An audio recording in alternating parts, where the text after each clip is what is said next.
Are we? Yep, we're good. Yep. All right. Hi, everybody. We're live. We're here.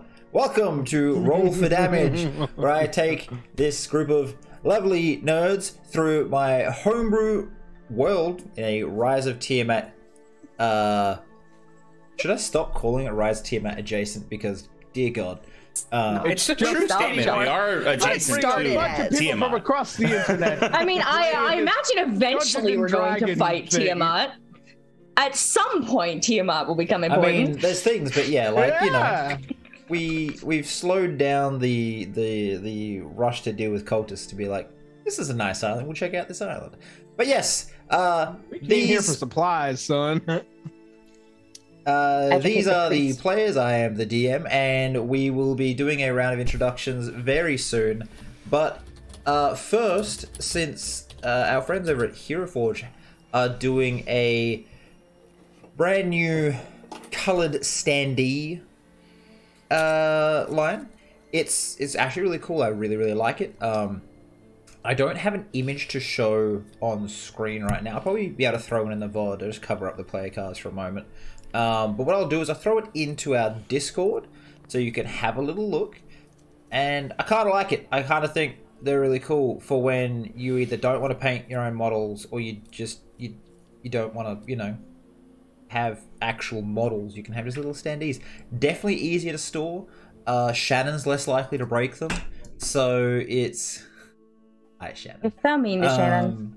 Every game. I definitely didn't just drop Scarlet. She's fine. Stop! Don't drop But it's like this, but flat and brighter colors because it can be, because they're stands. Did you just... And I'm trying to be in your corner and you make it Scarlet, hard. though. It wasn't Scarlet. Did you kill Katya? No, it was Anna, my first PC. She died? She Or broke did it? you just break her? No, so we still playing. She's my first ever one. Oh no, I was making sure that you didn't break your mini. Scarlet. Nope, we're good. It's one of Scarlet's. Yeah, and here's another one. Here's one of the minis I use for D6. And here's another one. And I'm just heading to the... Where should I do it? We'll put it in Katya. Arts and Hobbies. Futura 2.0 with wings. And I'm gonna upload a file. The worst. You're the worst. He's fine. See, mine was accidental. Yours was on purpose. She's never broken this one. Cause she's fucking solid. That's why. Anyways, so yeah, we have a little picture in the Arts and Hobbies thing of our Discord. So if you want to go see what these are going to look like, you can have it there. I'm actually kind of excited to get a few of our own and use them in a tabletop game. It'd be really good. So, can I ask, you know, who are you guys? Shelby, who are you? Where are you from? Hi, my name is Shelby or Whistle or Shibby-Dibby-Doo. I have a lot of names. I'm just trying to transition brands. Life's crazy. Just haven't gotten around to it yet. I'm a regular over here. I play over on the World of Darkness game run by Kelsey, who's not here today. I play Lyra Anderson, just a moody teenager. I also play in a Power by the Apocalypse kind of system called The Between, where I play Pura Rivia, basically a Witcher ripoff. It's pretty fun though. You should come check me out. It's over in Kelsey Studios. But tonight I'll be playing Nia. And I finally got her costume together, so I'm pretty excited about this. I feel that moody teenager is your vibe for just me characters. Yeah. And you in general, yeah. Have you, Kyle, do you know how little color I own in my wardrobe? Yeah, no, I'm just a moody teenager and I'm 25 and I'm never going to change. You're just a baby. All right. Next up, we'll have Yarrow. Tell us about yourself. Oh, hi. Hello. I'm Arron. I'm otherwise known as Yarrow Sheehan. I am the creator of How to Be an Adventurer, which is a Don Manchi parody show that I run. And I'm also the Dungeon Master for D6 Black Archives, which goes live on Sundays every week, aside from probably next week. Also, a quick fun announcement. the wonderful people over at Fables, Fables 20, which is ran by Carmichael, who is also the show director of Son of a Dungeon by Corridor Digital, has finally dropped their Fables of Nostromo, which I am on, sitting next to none other than Jake Roper from Vsauce 3. So if you guys want to go check out episode 1, it's up over on Fables. Nice. Yeah. With the danger of setting us some bounces, is Yarrow less hype than usual? I think he's just sleepy. I said I'm a solid 3. Yeah. Before we started, both Yarrow and I were like, we're tired tonight. So we'll just see how it goes. I'm sure I can get more energy. I'm not sure if he will, it's been later for him, but better during the day for me. So, next up we'll go with Shannon. Who are you? Hi. Why are you here? Well, why am I here? Because D&D's the best. I'm not going to forget it this time, so I'm going to say it right up front. I'm the community manager for Paradise Productions, because I always forget to say it. Yeah. But I'm also a player over there. Yeah, me. That's exciting. I know. Wow. I do the socials and things. It's great. It's fun. I am also a regular player over there. On Monday nights, I play my lovely, solid rogue Scarlet that Sean just dropped with no regard for her well-being at all. She also dropped her minis. Not Scarlet. True. I thought you broke one of your Scarlets. I did. Let's not talk about it. Pretty sure she's broken 2 of her Scarlets. Okay. All right. Moving on. Come join us in Shannon, I love you. friends. Yes, and just like... Great. Now I just get to watch her slowly slide down your microphone and just freak out every time she... Stop it. You stop it! Also, Sean's at Paradise Productions too, and this is our general vibe, so come hang out with us. It's great. There's one thing There's that my a mother safety has blanket. taught It's me. my hands.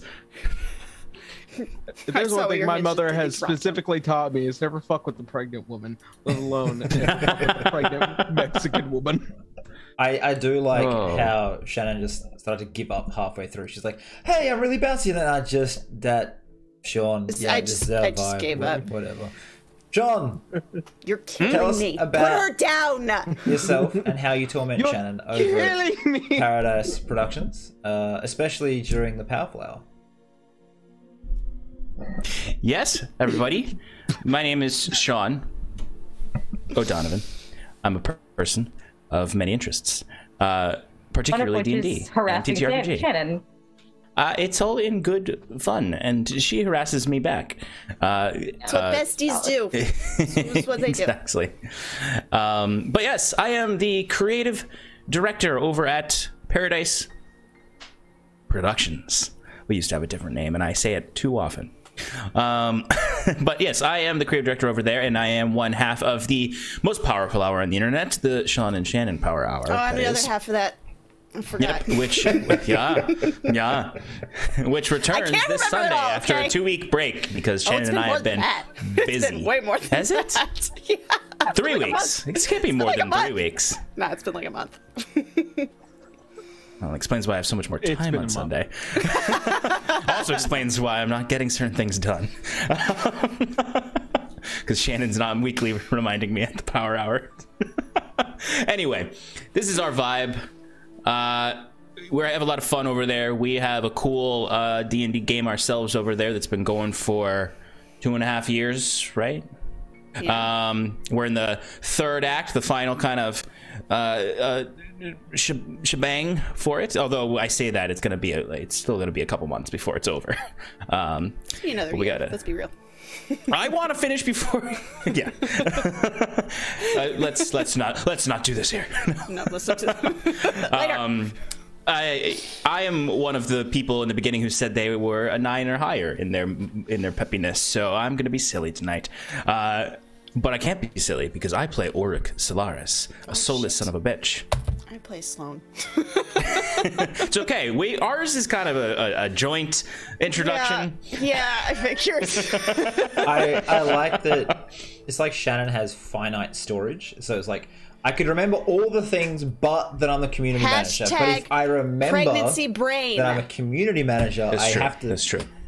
Like when you learn how to drink and you forget how to drive. Can only have 5 things that she can say, and if she says one too many, she has to evacuate one of the other ones. But it's okay because I'm here. She does it for me too. I also want to make an apology to the chat. I didn't realize that the music was not on for you guys. Should be on now. Sorry. And everybody, there's a puppy. Yeah, there's a pop-up. Banjo just wanted to say hi. Hi, baby. Sorry, buddy. Shannon's taking a small break from cosplay at the moment. Yeah, there's this random person here. It's not Sloan. I don't know who this is. I'm sorry. There's a human growing inside of me, and they demand all my attention. Yes. And Okay. nutrients. I'm picking up for Shannon for like the rest of the season. Exactly. It's fun. Yeah. So, That's why I spent fucking 3 hours painting a mask. we will get this started, and let me think. Nope. Who am I going to pick? For this? Nope. No? Do you remember what happened last week? Nope. Pregnancy brain. I have a perpetual excuse for the next 5 months. Nope. More than that. Till October. Did pregnancy brain help you forget how long pregnancy lasts? Apparently. I'm 2 months in. There's only 3 weeks left. Like what? Folks, a bunch of politics happened last week. Yep. Yeah. I was gonna get Kelsey to do this because she was the one that did it, but more or less She nailed her speech to everybody last week. That was excellent. Way to go, Kelsey. I'm just looking at everyone being like, yay, congratulations, Shannon.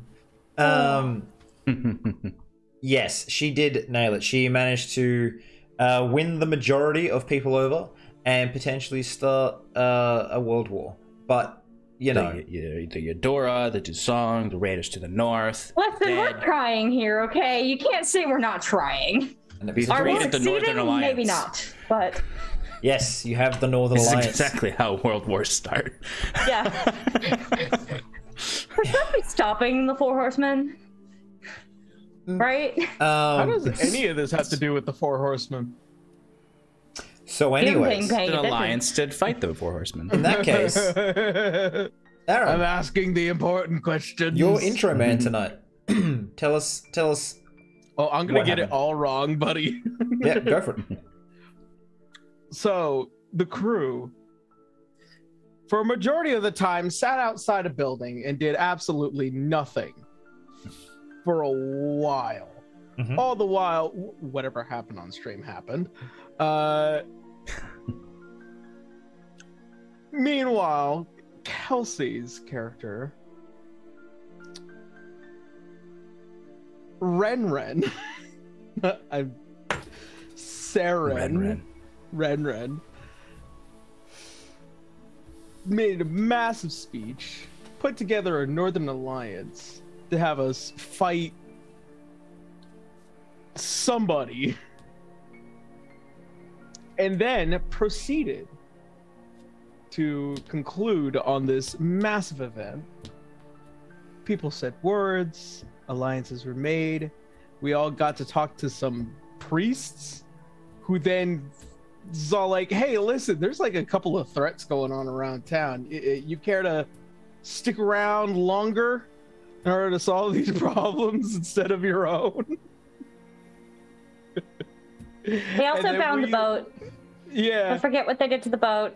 Yeah. Oh yeah. And they took away the boat. He booted Took away it. our Shackled the boat. elemental. They How shackled her. dare! How could you? Rude. Yes. I Elven stuck and muted to the people. stream. Look at me. Damn knife ears. Oof. Yes. Anyways.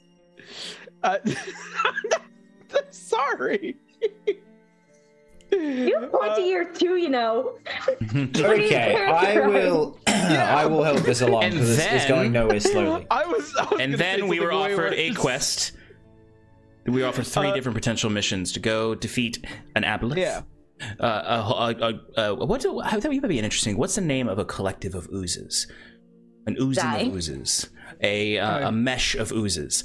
A coagulant of oozes. A puddle. A coagulant. I like all of these. Anyway, there's We're not a playing bunch of, tonight, Adorable. apparently. Coagulant is It's just- terrifying. there's a bunch of oozes on the ocean. There is an aboleth in the under the ocean, and I believe there's one other threat. Sun that they were- eaters. Yeah, Sun eaters. Terrifying monsters that want to eat Yarrow's god. And in doing so, we were left with those options, and then also Ulrich decided to go talk with this priest to talk more shit. Mhm. I mean, not more than usual, but still shit. And then a giant turtle just showed up. A dragon turtle. A dragon turtle, exactly. Ancient dragon. His turtle. name is Jeffrey. His name wasn't given. I'm gonna cut this short. All right, so I told you I was gonna get everything wrong. right, so Better notes. anyways, yes, there was some politics, followed by the giving of missions. You people had a bit of a chat, and then Auric and Nia went down to be shown that some gods are at least more real and direct than others, because some are just like follow me and I'll maybe listen, where this one's actually here and present. And he was left with a question he could ask, and since he's had a week to plan, he definitely knows what he's going to ask. So we're going to start this week's session off with you about 100 feet away from a house-sized eye looking down at you. Gross.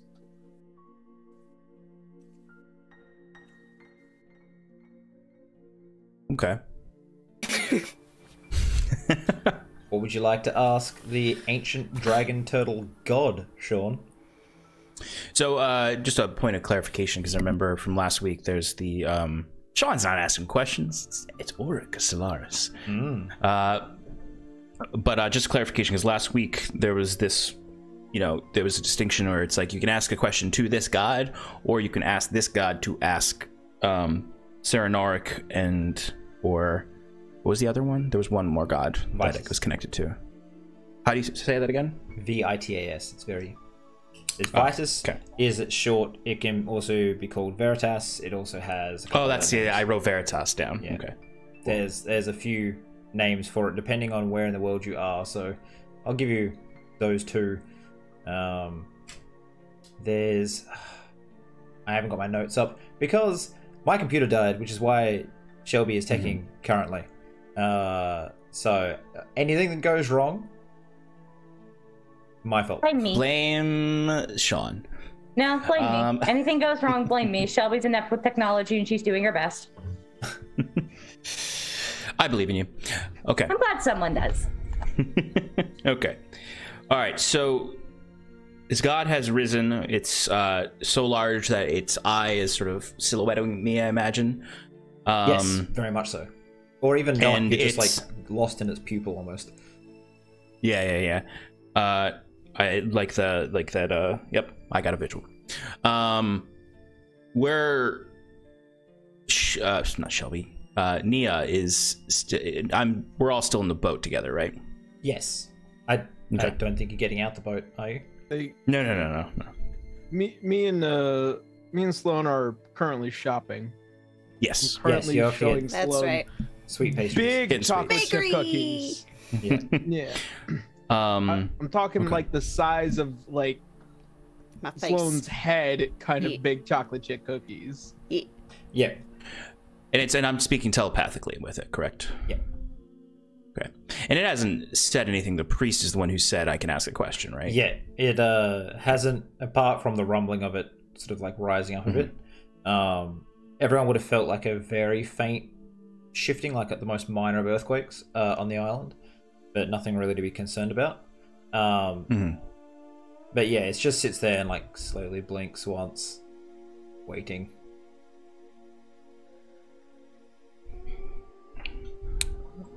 And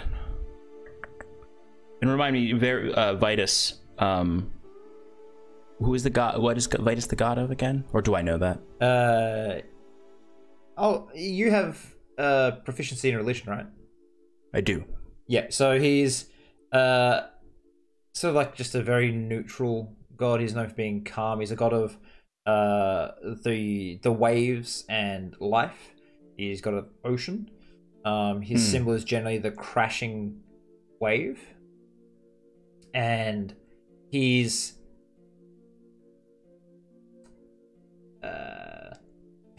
when clerics play "My Dad Could Beat Up Your Dad," he's generally considered lower power because he's a mortal that was raised to position by another deity. Interesting. Okay. Orc would stare into this eye. And I kind of look over to the priest once before kind of stepping to the front of the small boat. And in his mind,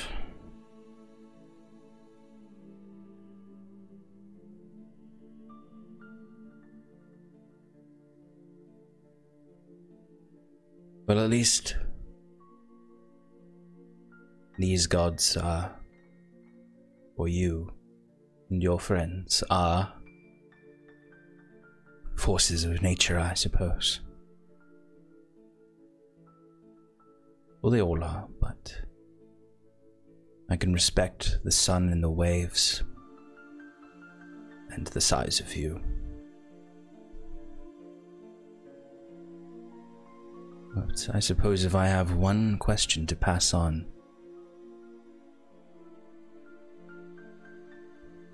to Vitus,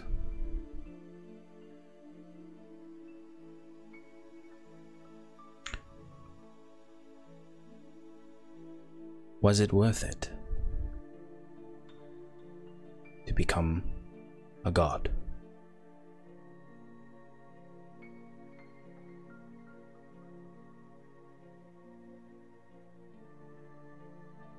The creature shifts its head a little bit to almost like give you the impression that it's like looking more directly at you. Its head moves a little bit in your direction. A little bit is enough to create like 3 foot, 4 foot tall waves that like very much rock the boat with how big this thing is as it's just moving its head. And it sends out a mental projection back, because that's how you talk to it, right? You mentally ask the question. Yeah. Mm-hmm.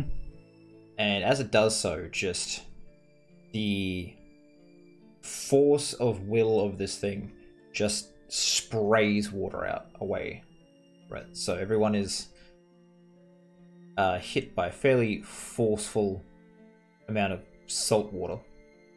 Drenched head to toe now. Congratulations. And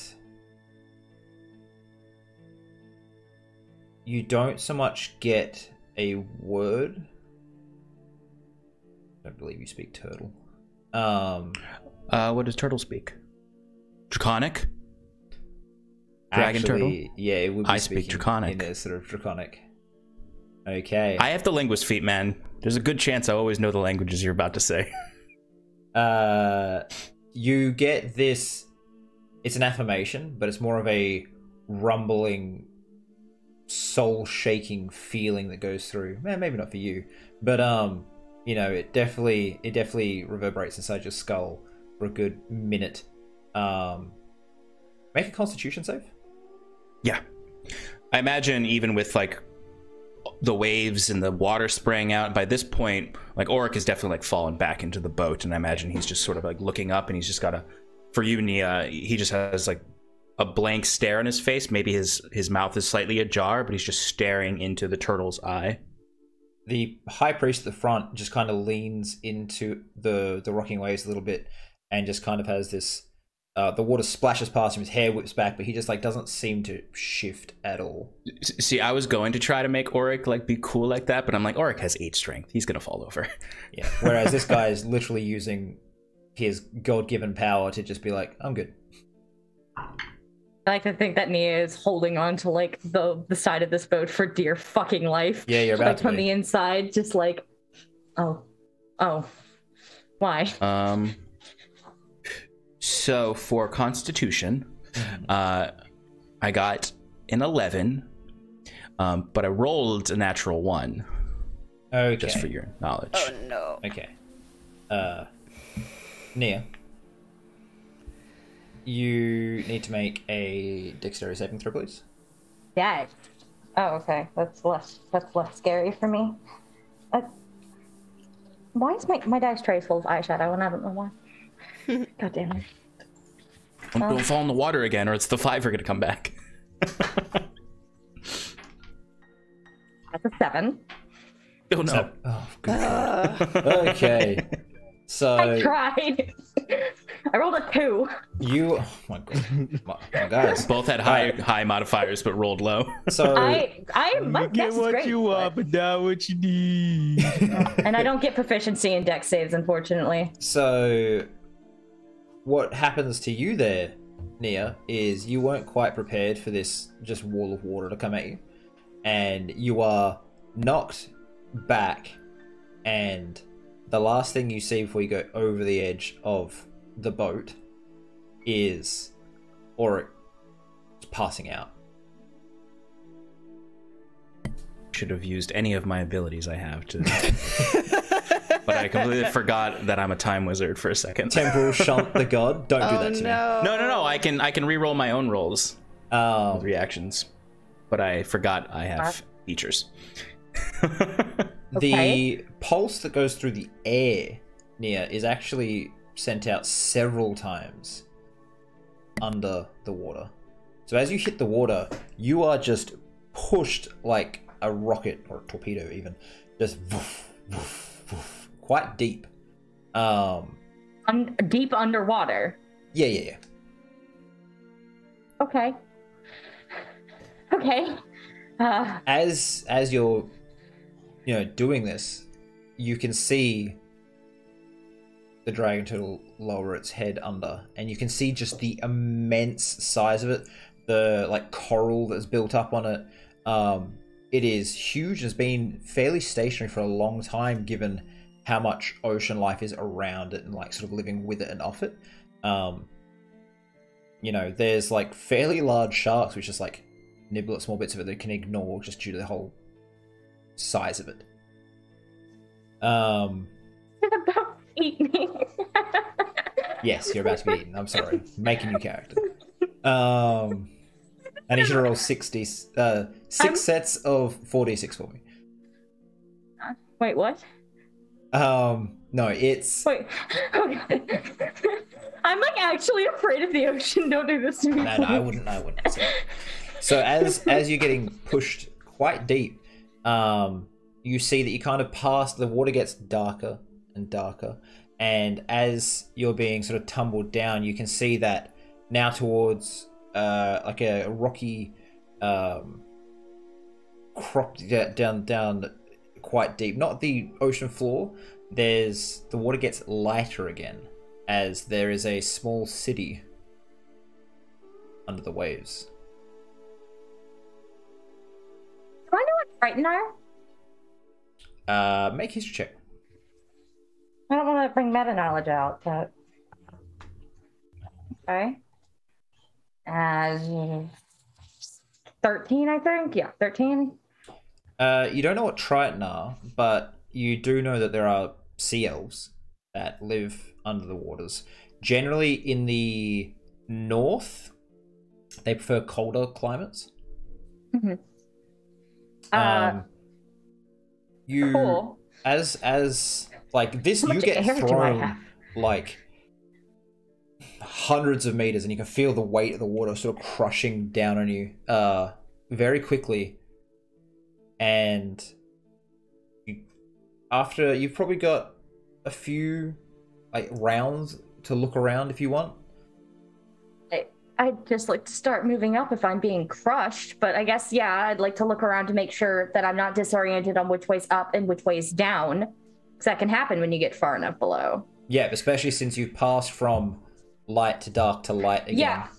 Yeah, so I'd like to try and orient myself, I guess, is the first thing I want to do, because I obviously don't want to go down, I want to go up. Yeah. The water doesn't go completely dark, it's like black, and you can see the shadow of the dragon turtle. I would love to check out the Sea Elf City, but I don't think they have air down there. You see... I'd like to... Make a perception check. Well, Nia's best stat. Okay, that wasn't bad. That could have been worse. Perception? Yeah. Oh, then no, that was a 22. I rolled a 19. Nice. So... Oh, I forgot that I took proficiency in that to fix my problem.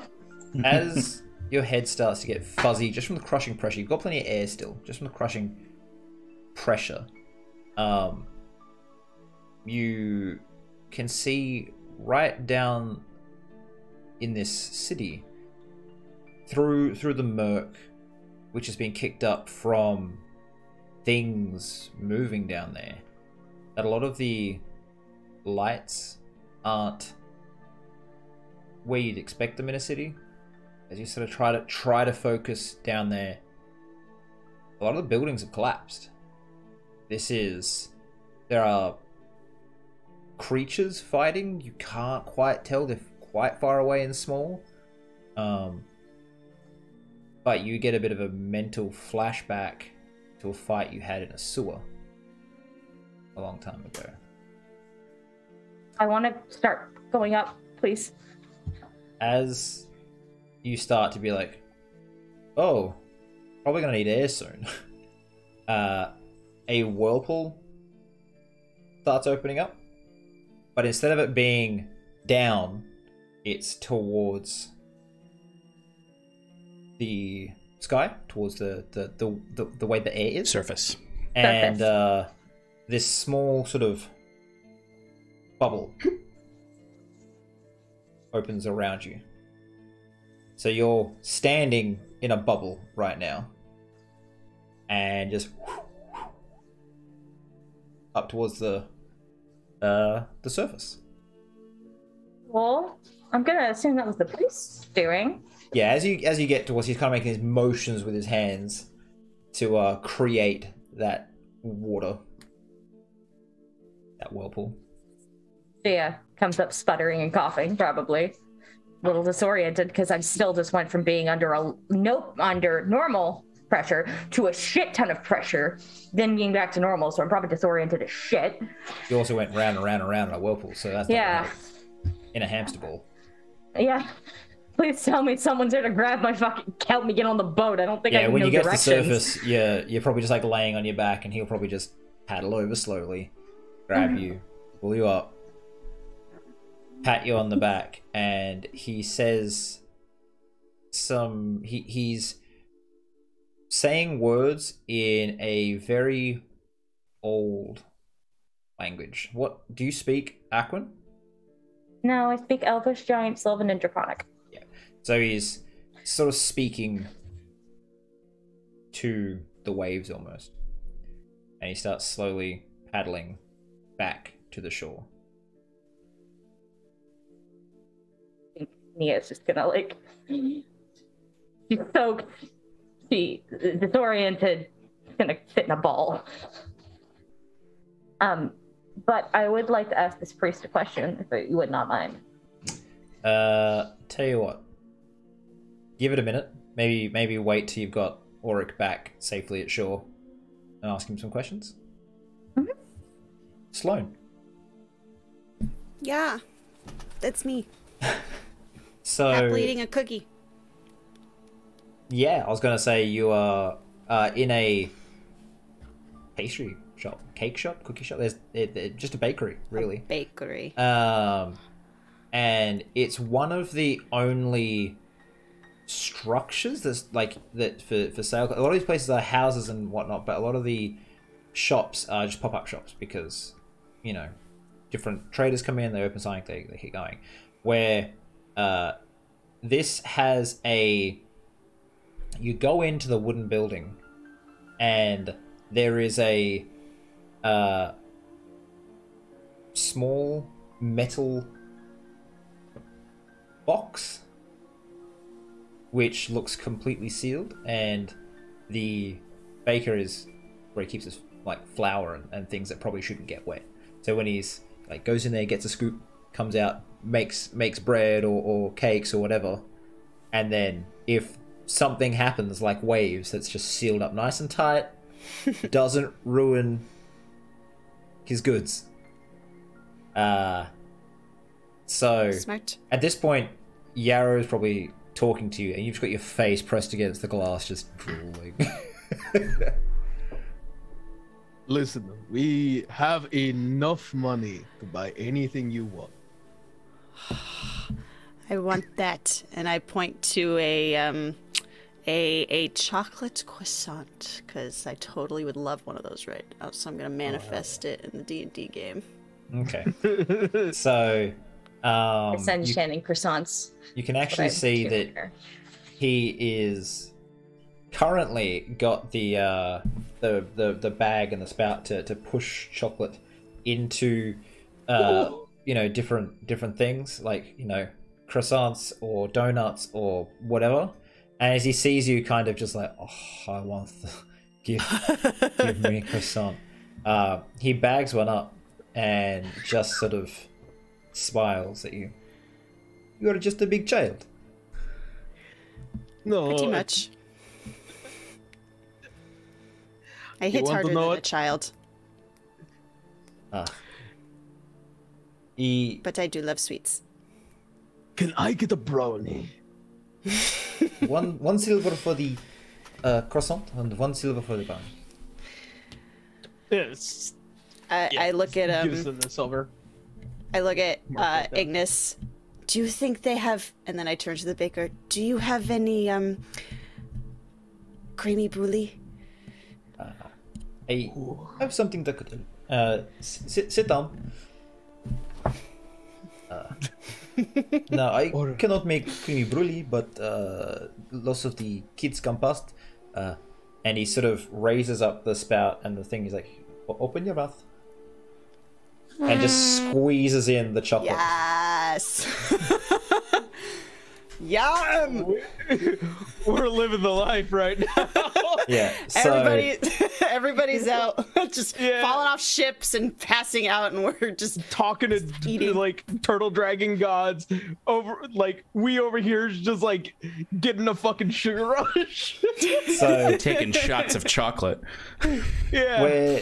where Shannon Sloan was very much like, I'm so happy, like, and like acting like a big kid. You're the adult there, so if you sit down, you'd be like, I'm sorry, son, you're too old for this, and just. Muscosi. I may be a full-grown man, but I'm also a full-grown man who likes his sweets. And Papa just got back from the bank. Let's go. He gets a little tray, and he squeezes out some of the liquid chocolate, and then he gets a little. It's like a little tiny tube. He puts it to his lips and blows, and it just like freezes it quickly. And then he gets a piece of metal and just like rocks it back and forward, and puts it in a little paper bag, and just hands it to Sloan. That was For incredible. that too. You can either eat that as is, or you can put it in My hand's already in the bag. warm milk, and it makes a tasty chocolate drink. Do you have any warm milk? I I could have make milk. I have warm milk. no. I don't have no way to warm it. Not right now. Do you have milk? He can warm it. Yes. And he'll just get you a cup of milk.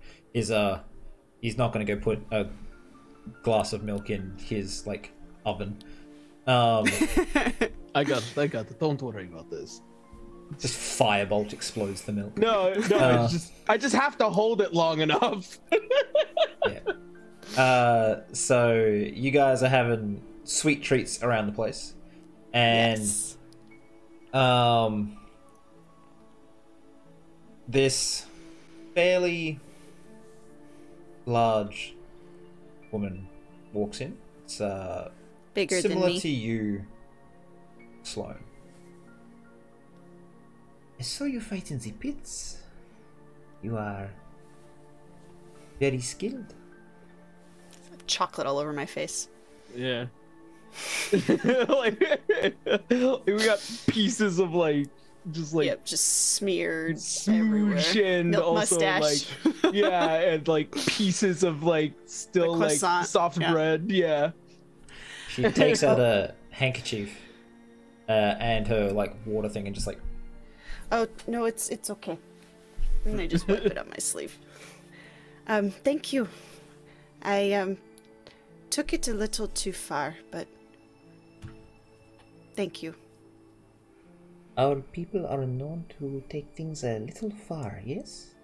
Sometimes they... What do you mean? That's not the accent. What do you mean, our people? You are from the north? Yes. I am Are as you? well. Oh, Wait, is this the one from the Northern Alliance? Same woman? Because I was there. Okay. I am so sorry. I didn't catch your name. My name is Sasha. Sasha. Yes. Ignis, and this is Sloan. Yes, lovely compatriot and patient, apparently. You fight with the passion of our people, but not quite the trained skill I would hope for in such a warrior. what do you mean trained skill? I have plenty of skills. You do? I've seen it firsthand.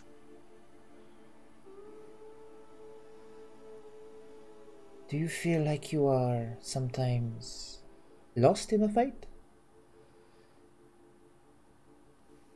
Or will Feel you like seize that the might next be the- cut? Lost is a good word. Maybe some direction could help. Just come find me at some point and we will spar and train and maybe I can give you focus.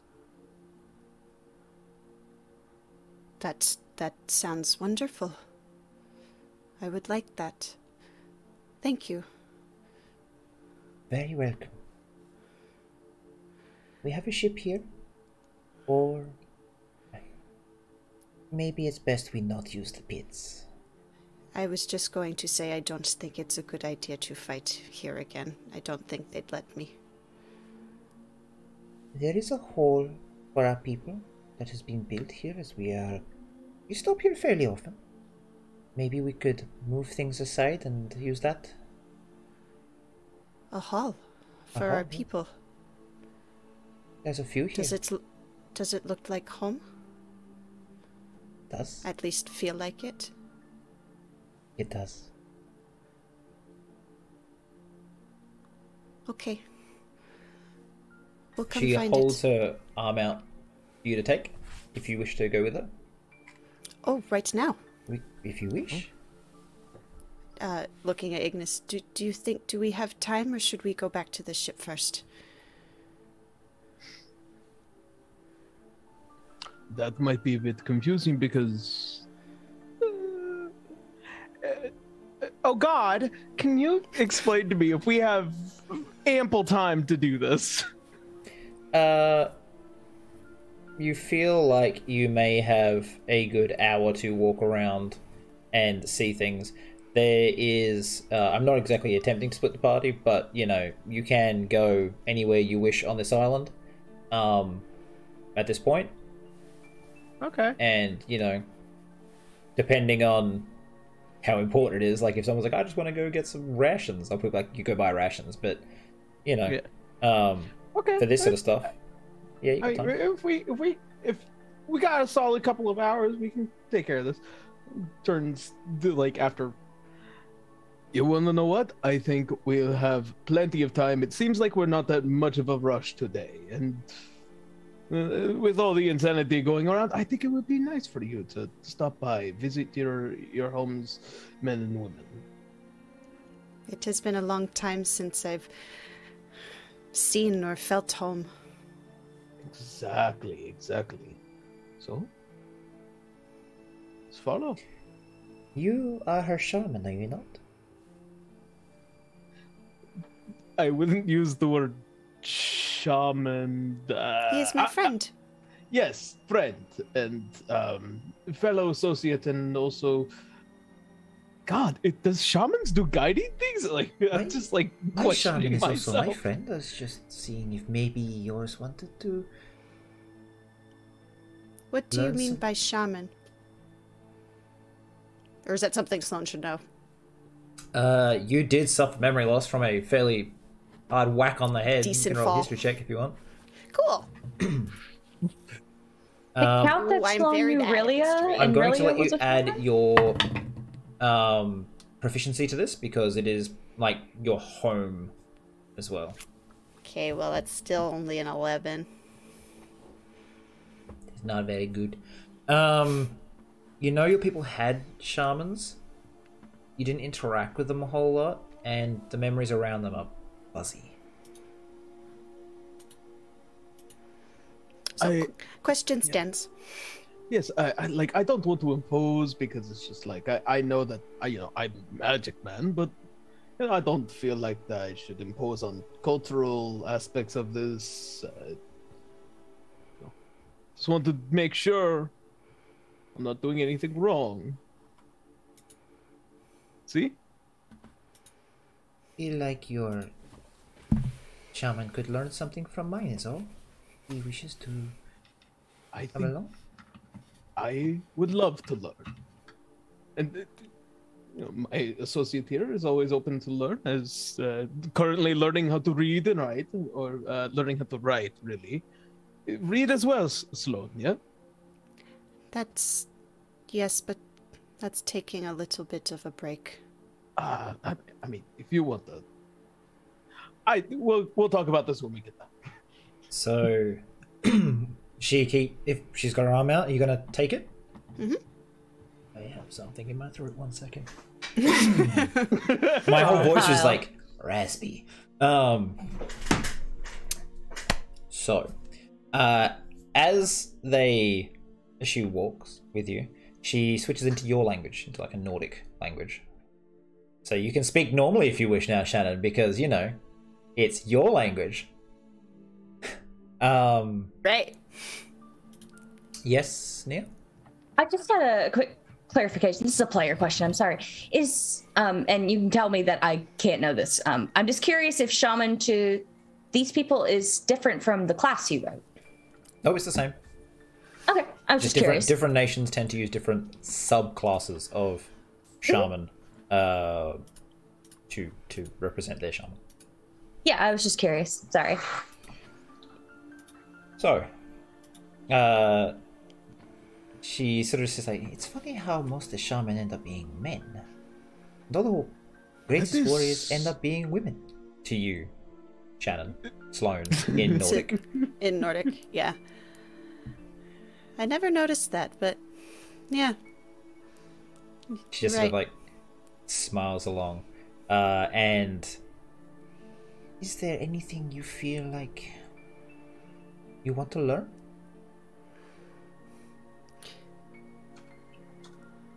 Well,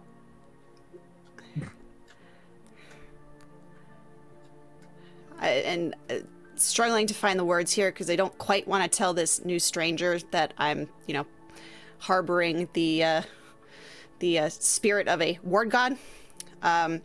So I'll Actually just gonna say roll her a history check and religion check to see if she knows about your blade. Alright, continue. Okay. I would like to learn how to stay in the moment, I guess you could say, when fighting. I tend to lose myself.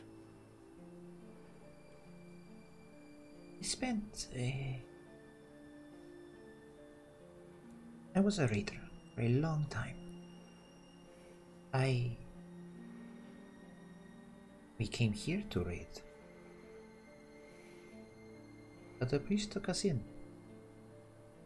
they showed that control is important. You can sometimes lack that when you have grown up like we have. I agree. Control would be nice.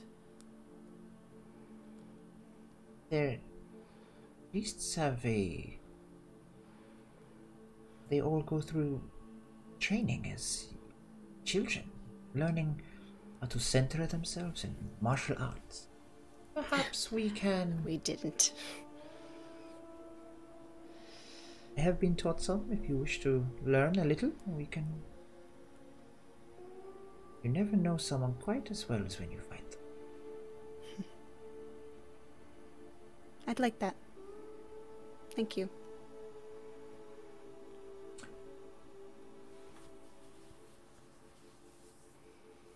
The blade you carry. Yes? I've heard legends of a blade that inflames people, makes them more. That is part of the problem.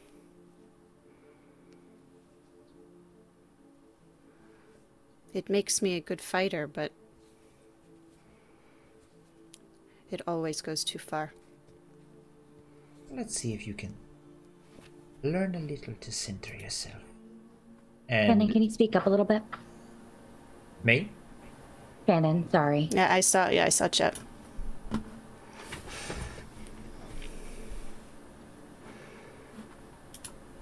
Meanwhile, following along, I wonder what those two are talking about.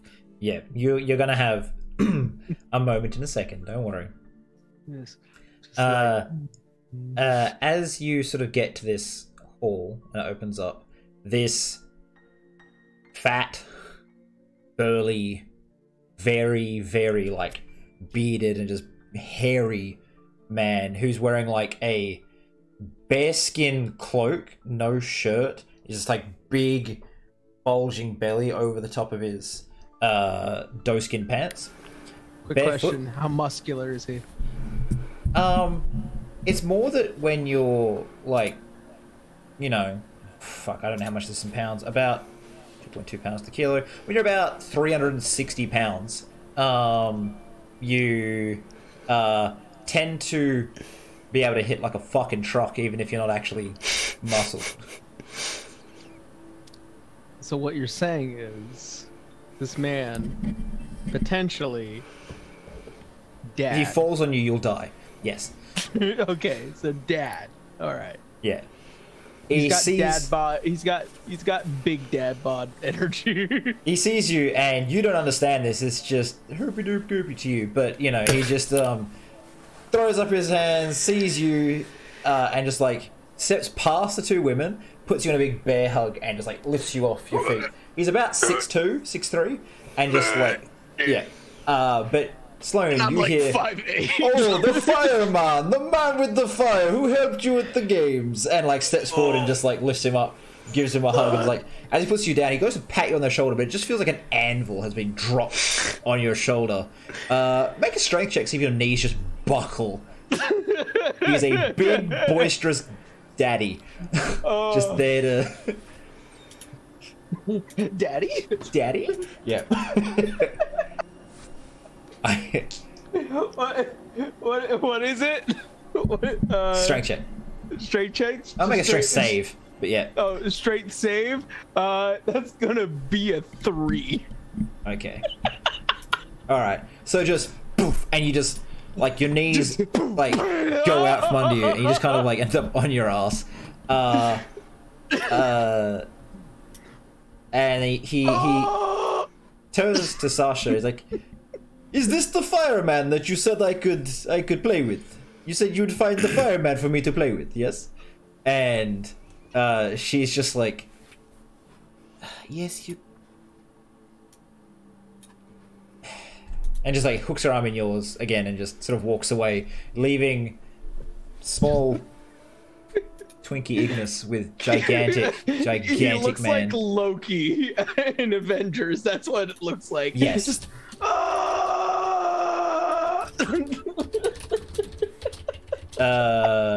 Yeah, so you've got massive man in front of you who switches to do you speak giant? Unfortunately, no. All right. Do you speak draconic? I don't. I know common, infernal, and primordial. Which I think I know why I have primordial. Yeah. So he switches through 4 languages, and he will be common. He'll go to common like, you learn fight, yes? Come, yes, yeah. Come. And just sort of puts an arm around you and just like crushes you close and just starts walking towards the center, where there's a sets of lines drawn out for different ranges. And I wish I had prepared myself before I was viciously violated. You magic, yes? Fire.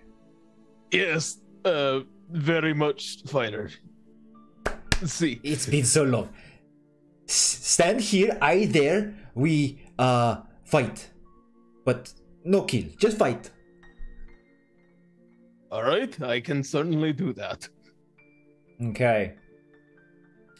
He sort of like waddles off to the other line. You guys are 30 feet apart right now. And in a moment, you guys are going to have effectively a little wizarding duel. Oh, fine. But yeah, he wants to see what fire tricks people have so he can learn to counter them. And you'll be doing something similar. So, there's a tall throne which Sasha sits on, and she sort of like clicks at 2 people, and they go and get you a matching one, Sloane. Oh, that's nice. And she sits there, and they bring wine and anything else you might like. If you just want to sit there eating your chocolate, you can. I mean, yeah. That's what I'm gonna do. You get to watch the magic man get his shit beat out of him. I watched the fight for once.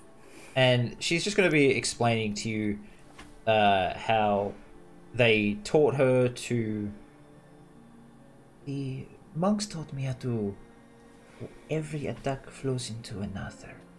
You make sure that you're always centered, in balance. You find a way to force your opponent to be where you want them to be. 3 or 4 moves ahead of where you're fighting. So you have the chance to strike. And sort of just goes through the basic tenets of this martial art form that she was taught. Ignis. Alright. Roll for initiative. Oh, it's gonna be an 18. Okay. So, the way this is going to work is a bit different to a standard fight. And Sean with his carrot. I see that. I was like, why have you got a carrot cigar? You are going to have more of a formalized duel, which will be, tell me what spell you're casting and at what level. And unless you're seeking out some sort of utility from that, which you can tell me, I want you to then roll a d20, and it's your Arcana plus the spell's level. Arcana plus the spell level. Yeah. The problem is that I have nothing in Arcana because I am a sorcerer. Yep, that's fine. That's fine. All right. So, you get the first attack. He's still sitting there, just like shouting across at you. and being like, "You are fire, I am ice. This will be great. We will show the lovely ladies how it..." And you can attack. Yeah. Not gonna waste. I'm not gonna waste anyone's time here with this, but instead, I'm gonna switch something up because his expectations of me are high. So I'm gonna subvert them. I'm going to cast a firebolt, but I'm going to transmute that to lightning. Yep. So that is 10.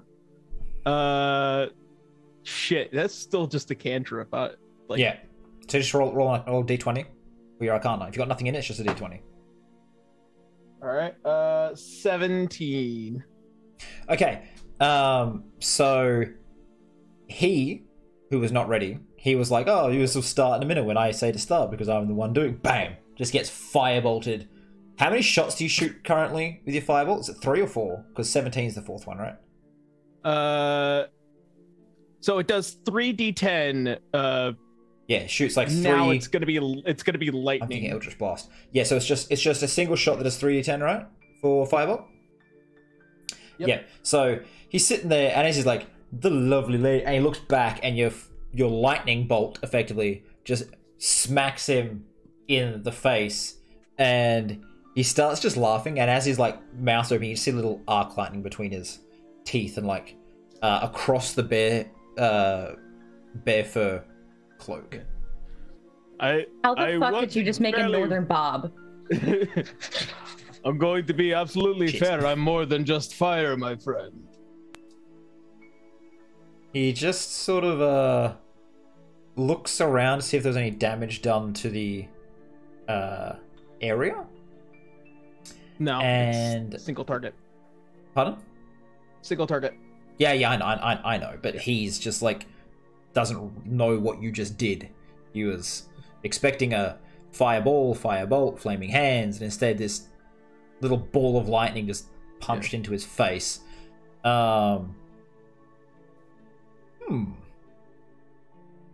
And he holds up a hand and throws an ice knife at you.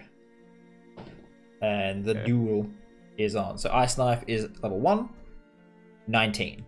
If that beats, does that beat your AC? Yeah, it would be my AC, yeah. Yeah. We're doing this slightly differently. I know.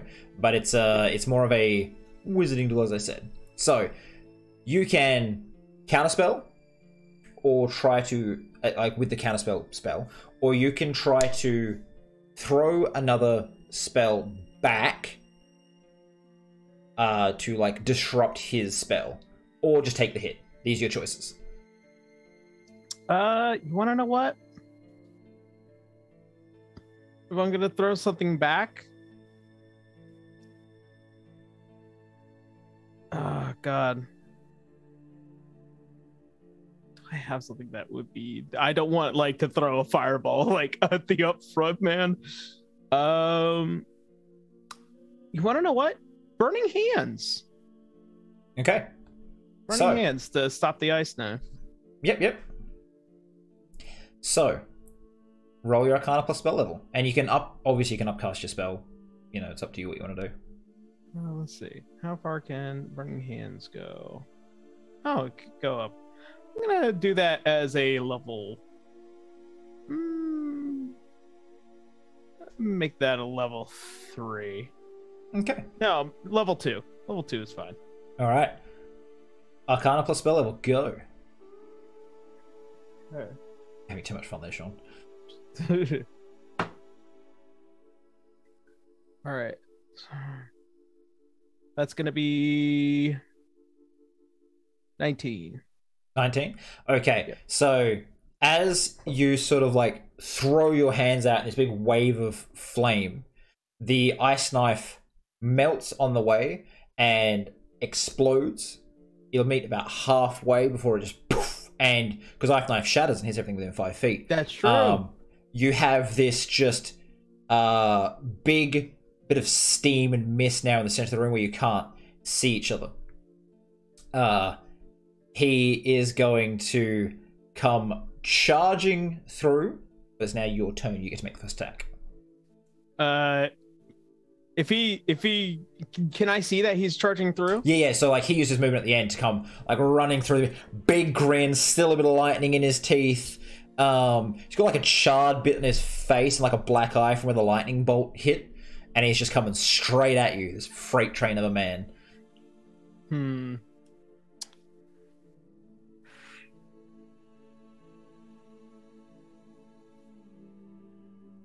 Make snappy. I'm trying to think. You want to know what? I'm gonna pull a funny, and I'm going to cast Wall of Fire just in front of him. Mm-hmm. Hopefully that will stop his little assault. Okay. Roll your Arcana plus spell level. Okay, so that's 4. So that's gonna be 18. 18. Right. Yeah. He is going to sees the wall of fire, and he immediately summons this sort of maelstrom of water around him. And that also gets turned to steam as your fire is just way too hot, and like the water never even touches it, just psss, and you know the girl's now enjoying a sauna. But he comes charging through, hits the wall of fire, wastes his spell slot, and as he comes out the other end, he pretty much rolls on the floor and has to drop the bearskin. Good job, bearskin cloak, because he was very much on fire. So he has taken. I'm tracking how many spells you guys actually take to see who gets knocked out first. So yeah, that hurt him a lot. So he, as he stands up and is just like like it's just all the hair on his arms is just like gone. He sort of laughs and he summons a little elemental, which starts to grow bigger, and you can see that it is not like a summon elemental spell. It's linked to him. It's more of a familiar. Oh, okay.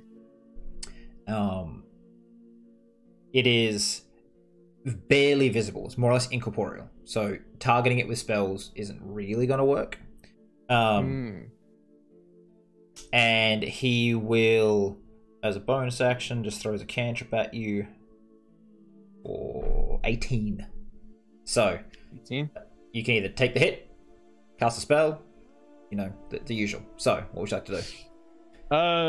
Can't really. I don't want to like waste any of my counter spells right now. I'm gonna just be in awe of like, what the heck, and just take the hit. Yeah. So he throws out a little frostbolt at you, and you just kind of take it to the shoulder. You're like, and your character has a fear of cold or water. Cold. Yeah, so you just feel like radiate across you and down your arm, and usually this would give you -10 to movement, but he's not going for the effect, more just like hit of damage to you. So you can see there's panic. Yeah. I don't know how that's going to change your view on things, but he is now about 10 feet away from you, and it's your turn to cast a spell. You want to know what? I'm going to meet him in the middle.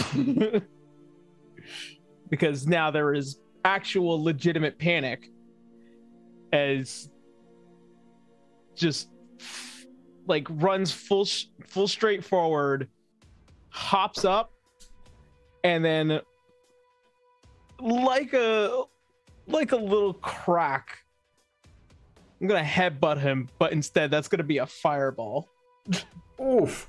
Okay, so you guys seen Avatar Last Airbender, right? Where like the eye person you just like have it, instead of forming in your hand, it just forms right in the center of your head, and you just run up, and because he's bigger than you, just jump and whack, and it goes off. So and Ignis became Combustion Man. Yep. Yeah. Combustion Centered on me, which is also centered on him. I'm casting that at level 8 because I am scared. Now, I'm going to give you a choice here, right? Because we use hero points. I don't think you've ever used them in our games before, really. So you can either roll your Arcana and spend a hero point to reroll, or if you spend it before you roll, you meant to auto-succeed, so I'll count it as you've rolled a 20. So the DC he has to like beat for his countering you is 28. He's probably got a couple of fireball to the face, is what I'm saying. Yeah. No, let's do that. Let's do that. He sees this. He's like, "But him so hard, I burn the air around us." As you're running forward, and he sees it. He's like, "Oh, fire!" And then he expects you to like cast it, and you jump. He's like, "Whoa!" Poof, in his face, and his spell is not going to do that because he casts at level 3. It's not level 3, level 5. Ice Storm is level 5, right? I have level 4. I can't remember. He casts Ice Storm at you, trying to like stop it, and just 4. Thank you. It's so hot, the ice shards just again melt instantly, and it's almost like you just got rid of the air in this area, and you just get sucked back into it. Both of you have just been thrown back to opposite ends. The large man hits the little set of stairs that lead up to the dais of this hall, and right at the feet of the 2 girls. And you hit the front door and break one of the doors off its hinges for climbing back to your feet. You are immune to fire, or just resistant? Yeah, thought immune. So you will take nothing, and he is now up to 3 spells to the face. Actually, I'll give you a double for that because it was cool. So you are now kicking his ass. He gets up. I'm gonna walk up and over. Yep. And you're about 60 feet away, so you can make half the distance. Yeah, it's just like burning fire coming out of the eyes. Yeah. And I'm gonna pull off the jacket first. Yep. Jacket first. No, the vest is currently being taken off. It's just like, I did not expect this to get immediately as physical as I initially thought. And then buttons down the shirt and pulls the arms out. And unfortunately, Sloane's not here. God damn it. Yeah, I know. For what anybody that could see, if they were able to see it, this would be the first time anybody has actually physically seen Ignis without his shirt on. Just roams of scars over the chest, all up and down the arms, and one specific scar that runs much like a burning flame along the back. Like burn scars or just both burn scars and like slashes and pierces and just damage. All sorts. Yeah. So he is going to like instantly get to his feet and like, whew. That was a headbutt. Firebutt. Yeah, firebutt. And is going to cast a cone of cold at you. Oh, damn. And it's just this huge cone of ice, and it just pushes all the mist back with the rushing of air. Would you like to take the hit? Counterspell? I'm going to use my Staff of the Ash Lord again. I'm going to use Flaming Sphere and kind of just create that area in front of me. Yep. So that way it's just like, just this giant ball in front of me, and I kind of stand my back towards it, kind of in hopes that, like, to avoid the cold. Yep. So that's going to cast it just as base level. So it's D20 plus Flaming Sphere, which is level 2, I believe. Yep. Tell me what you get. All right. That's gonna be 18 in total. 18. Okay, and I'm rolling good tonight, guys. yeah. So aside from my 3. you turn away from the cold, you throw that up, and the comb disappears, but the little elemental jumps out and effectively with like hands made of ice just starts like trying to stab you with them. Because it's a non-lethal, the shaman sort of like blunts the knifey tips so they don't cut into you, but just like you get these like real horrible thuds that like leech cold out through your body. Which make a what's your AC? Sorry, 13. Okay, so it does hit. Yeah, so you just get this little pop pop into your chest of these. Yeah, that's his bonus. By the way, action. these are glowing scars. They emanate actual like physical like lava cracking as per your instruction, Kyle. Yep. So, it is now your turn. He cannot get a friggin' spell through on you right now. Oh yeah. I'm effectively very much a counter kind of guy. God. You want to know what? I'm gonna go ahead and just try and end this quickly. I'm gonna cast Firestorm. Okay. Yeah. So, let's see. Of 10-foot cubes, and I'm going to aim for both this tiny little ice fucker and also the shaman as well. Yep. Cool. So both parties get half of those, but they each do 7d10. So what's going to happen is he sees you start to cast this, and he's going to attempt.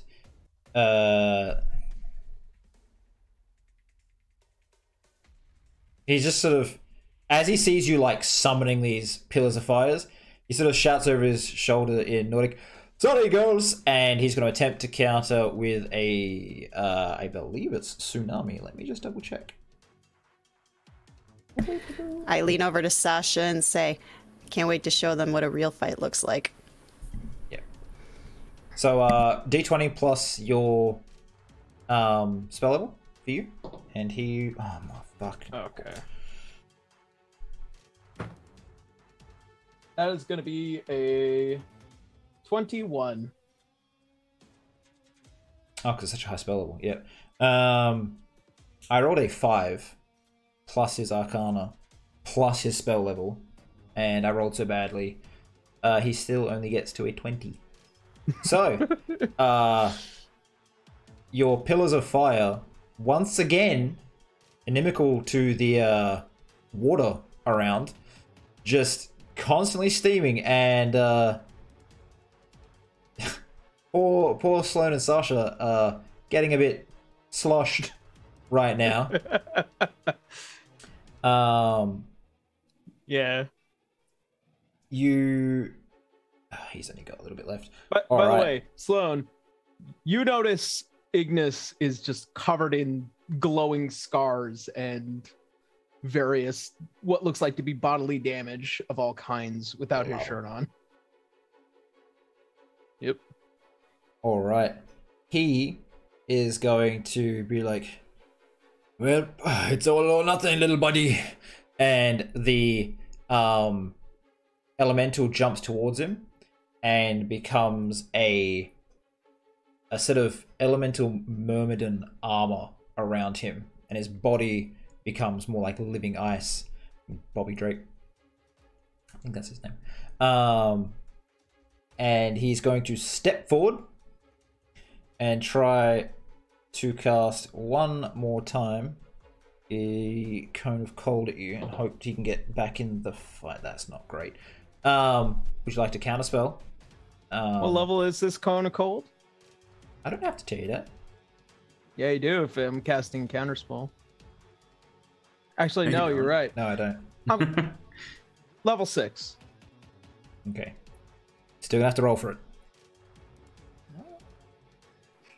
Okay.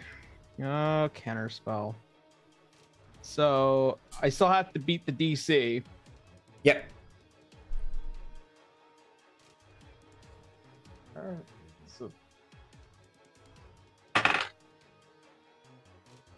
So that's gonna be an unnatural 20. Reminding me, just quickly looking up counterspell again, because the DC is not like a regular DC. 10 plus the spell level. Ah, so 20 was definitely going to beat it. Yep. Cool. So, he cast the spell. Just nada. You managed to nope that out of existence, and he's sort of sitting there, and he's just radiating cold now. The floor where there's still water is freezing. The steam that was in the air starts to become like a thick, dense fog along, like maybe to waist height, and it's just icy cold. But it is your turn. All right.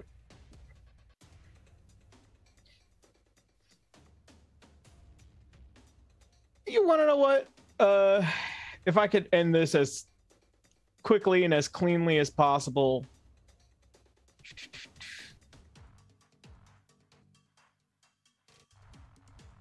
I'm gonna say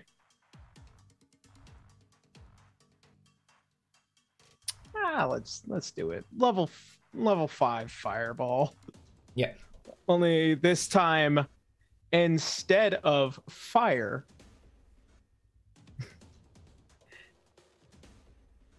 I'm gonna make it a lightning.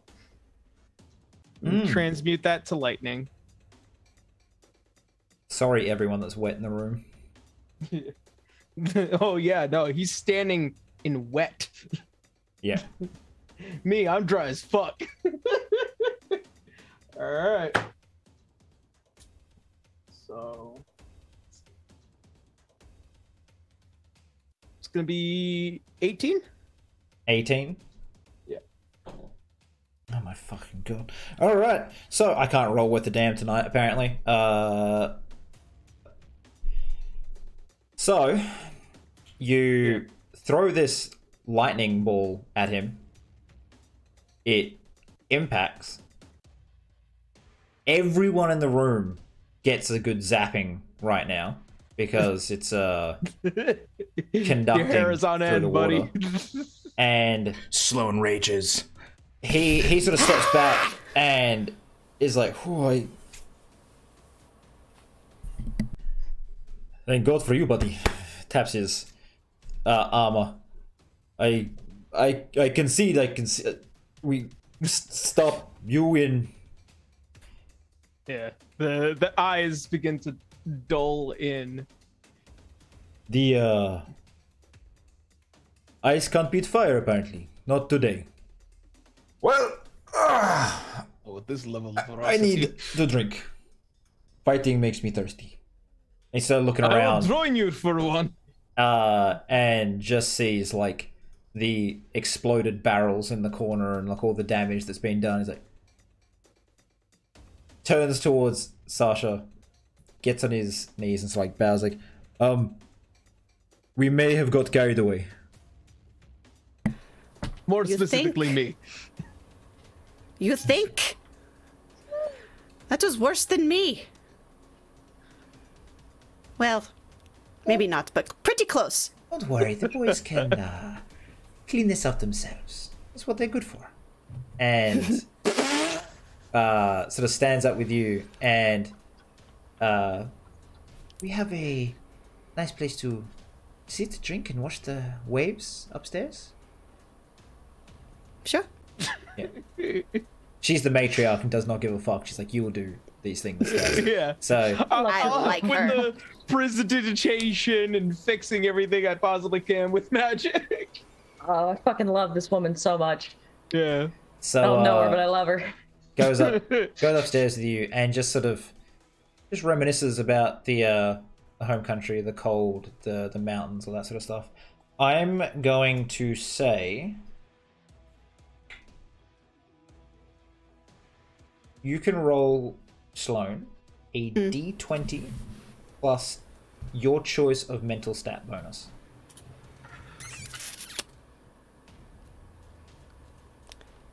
Well, that's not going to be intelligence or wisdom, because those are both -1. So... How's your charisma at? Yeah, it's not bad. Charisma's a +2. I think I'll do that. Sloan is very charismatic. Like he's not chopping people's heads off. Yeah. 17. Okay. As she's talking, you start getting more animated about it all,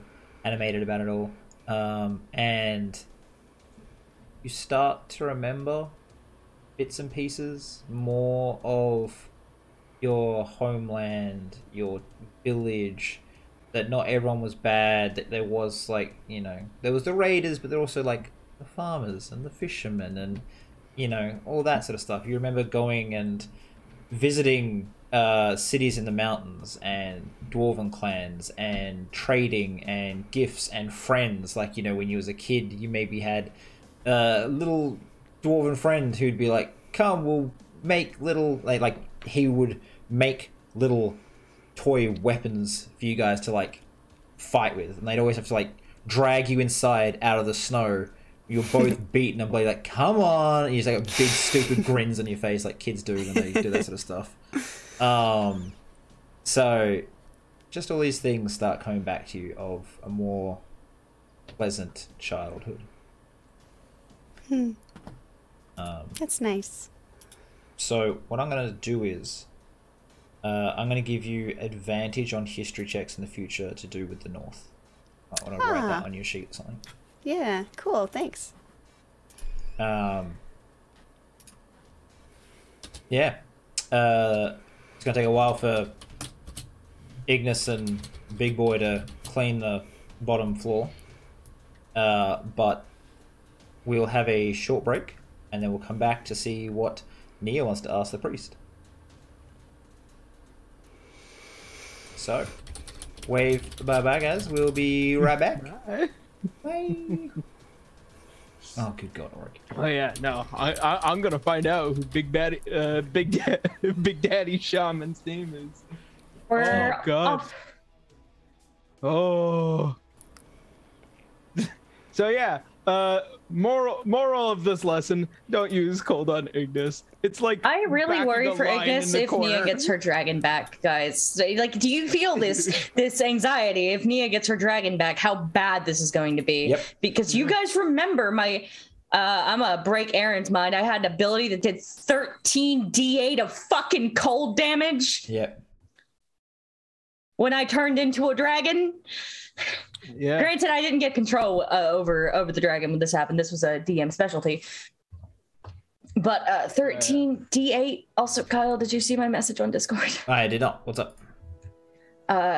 Halfway through that first show, I got hit with a pretty nasty wave of shakes and dizzy, and I don't really know what's going on. I feel like I've had a lot of caffeine, but I haven't had any caffeine today because they told me not to take that with pain, with what I was using for pain. Is it your I thought it's hungry. I have food, struggling to eat it. Thought it was my anemia. Not really much I can do about that. I'm going to try and stick around for the second show, but the second half of the show, and I have to be here anyway. But if it gets too much, I'm going to send you a Discord message and close my camera. And I'll make sure it's not during my scene. I don't want to leave, but I'm like struggling to pay attention to what's going on. Apart from once, this guy has 6 in his Arcana, +6. okay. And then he was casting level 4+ spells, except for one of them. He didn't roll higher than a 7. So you're like 20. I'm like, that's not actually a hard thing for him to beat. If I could roll a 10. Okay. Yeah. So that's the main reason. Like he should have fucking floored you. He's a level 20 shaman who can wear an elemental as a second skin, and he's just like, yeah, this will be easy, and you're just like, Can I nah, just son, say fire. how excited I am to see the elemental shaman get put into play, because that one's so fucking cool. So anyways, I'm gonna quickly make a coffee. When we come back, we are 100% going to be all gathering back up. Okay. Sloane's probably gonna have her friend just with her because you know she's interested in Sloan. It's nice to have someone who she sees as like a tough equal I have another person. friend. Yeah. And you can all gather together. And what I'll do is, Shelby, send me the message or the question you want to ask the priest, and I'll have him I'm answering. asking about. I'm specifically asking about the Goliath family. Oh, he won't know. When he gets back, I'll just have him like, sorry, I don't know where the No, she'd be asking about them if they're staying at the temple or were they here for the gathering. He doesn't know anything about them. Cool. He's not in charge of that particular thing. Well, it's just they all quieted when he showed up, so I don't know. Alright, I forgot my mug. I mean, yeah, I'll be back in a second. I'm sorry, I should have gone before. I mean, you guys can go live and just chat with the audience for 2 minutes. I'll only be able to get coffee. I'll leave it up to you. Sean can do the hello intro again. So what? Am I meant to go back live? No. Yeah, no, we're waiting on Kyle. I'm not a human properly.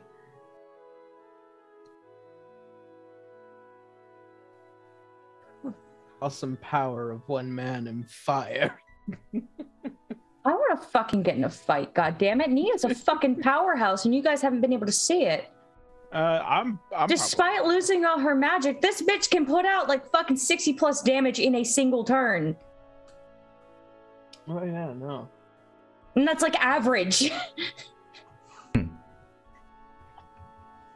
Like the rake is so fucking like strong in what it can do. I basically unlock 4 attacks per turn without being level 17.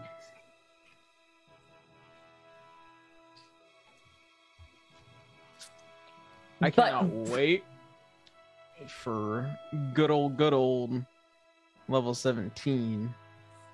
Level 17 and spell go real well together. I don't think what the hell did fighters get at 17? What do I get at 17? I think they just get anything. They get like a second action surge, don't they? No, they don't get anything. No, they don't get anything. They get I think 18's the last time they get something at 18. Yeah, I think I might get something from Rake at level 17, but I'm not sure. Let me go look. So I absolutely didn't fucking put these into D&D Beyond correctly. Can't wait to get that 9th level spell slot. That's level 18. Yeah, no, level 18, I get a really cool ability that makes me, that's called Mercy or Death. And it's like when somebody's like on their like last legs, I can frighten them into running away I was from me right. instead. You get a second action surge. Level 17, Really? you get a second action surge as a fighter. Cool. And then also another If I could use any of my fucking action surges, that'd be awesome. I want like combat we can all participate in. That'd be cool. Yeah. I already have 2 uses of Indomitable. You get 3 at 17. Wait, why am I? Well, we're level 16. What did I get? Oh fuck! You got what did an I just ability do? score improvement. Yeah, no, I fucking just broke my. I think I just broke my sheet because I went on D&D Beyond and I advanced it to see what, and I can't remember if I took an ability score improvement or a feat. I think I took Warcath. I took a Mage Slayer. That's what I took. Yeah. Mage Slayer. I took the feat Excuse me. tough just so that way I could Yes. get extra hit points as a caster. I went from squishy behind everybody to now I am tough in front of everybody. If you think I didn't learn a thing or two from Saros on how to beat the shit out of a mage. Yeah. I like, to be quite honest, I really wish I could take something melee with Ignis. I'm thinking when I level up I might swap out for a flame blade. All right, let's to cast just in case. let's go. Deal with the We make. deal with anybody that might be up close. Yeah, no, we're about to go back, Kyle. All right. We didn't go back. Are you ready? Yeah, no, I could. I have. Yeah, yes. Oh no, I'm not. This is why I asked. Less says from you. No, never. I am Like non-stop. literally not ever. Sean, everything we talked about earlier, this is. I'm going to give you the opportunity to do it now. we got like an hour and 15 left, and you guys are all going to be able to get together, have a chat. I want you guys to make a plan about the monster or whatever else you might want to fight and go out and do. And I think Shannon said and did the right thing. It's not hard because this person wanted to spend time with her anyway. You might have a second boat accompanying you as well. Also, I would like to offer something for allowing me to be a part of this, if that's okay. It's like one performance check and that's it. Sure. Let's. Can we do that when everyone meets up, or is it now? I wanted to do it for the Raider crew. Yeah. Okay. Like, well, let's go back entire live, area. and I'll be moving you guys out, so you can do that then. All right. I also do have a proper question for the priest, and I think it's one you'll be able to answer fine. Yeah. All right. Let's go. All right, ready? Yep. 3, 2, 1. Hold on, we're still muted, still muted, still muted. We're still muted, Okay, we're still we're muted, good. we're still muted. Hi! We're good. Welcome back, everybody. We just saw Ignis beat my dice, mostly. Stupid dice. As he couldn't roll higher than a 7. So I have like some weird magic duel rules that I'm trying to workshop. So that's what I tried just then. Kind of makes things a bit more back and forward than just, I cast spell, do you counter spell? I cast spell, do you counter spell? Which is very annoying. So yeah. Anyways, as you guys spend a good hour and a half cleaning up, even with magic, to get the bottom floor fixed, you keep finding little things that weren't quite repaired, or like things that were broken that actually need like a bit of more than prestidigitation to put back together. Sloane and Sasha come downstairs, and the Shum sort of gets up and cracks his back a bit. He's more I'm there with them. Physically exerted from having to get up and down off the floor cleaning than the like magic duel. There's a few other of the raiders sort of around now that things getting put back out, getting down and eating or drinking or whatever, chatting. Is there anything, you guys got a couple minutes before we're going to move on to the next scene? So is there anything you want to do here? Yes. I'm going to go up to the big boss, the matriarch, if you will. Mm-hmm. And I do a very heavy bow. Thank you so much for allowing me to do some well-needed practice for this. I would like to offer you all a gift from me in return. Just makes a gesture for you to proceed. Ignis is going to perform, for the first time in this game, his fire dance. Which is a very ceremonial thing that is a gracious thanks to those who help Ignis or allow him to do things freely. And it is a beautiful act of both combining various fire-based cantrips as well as a wild dance that represents both the positive and negatives of fire, while very much keeping in control of everything it does.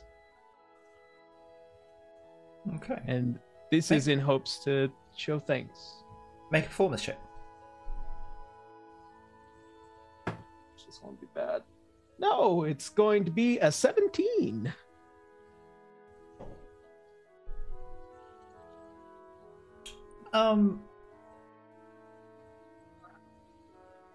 The shaman is very interested in it.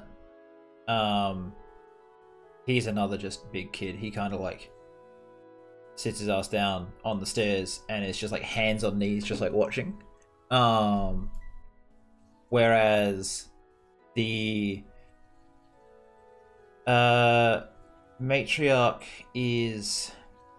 she appreciates it, and make an insight check so you can kind of see a bit more about this. Like you're dancing, and like everyone is super, like especially like all the regular raiders in there, love it because they're all about performances and scouts and you know, which is storytelling. The reason why, this is the main reason why. So this is going to be a 24 for insight.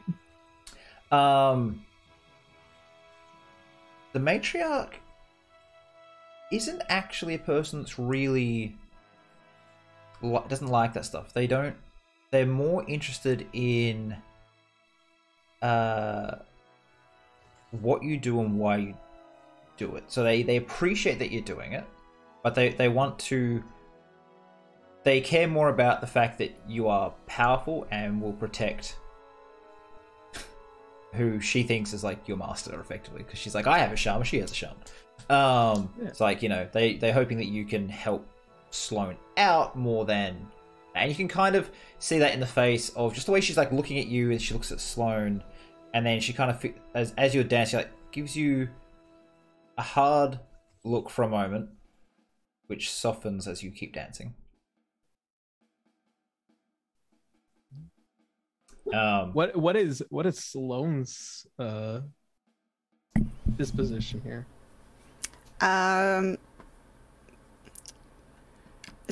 Just kind of like the shaman sitting on the stairs, just watching in awe. Just never seen anything like it. So just watching and very amused. Sasha does whisper a few things too, which I'll actually send you in a message so no one else knows. Oh. I'll do it after the session. Whispers. Which you'll probably find out Secrets. when you wake up in the morning, because you know it's going to be late for you when this ends. But as it wraps up,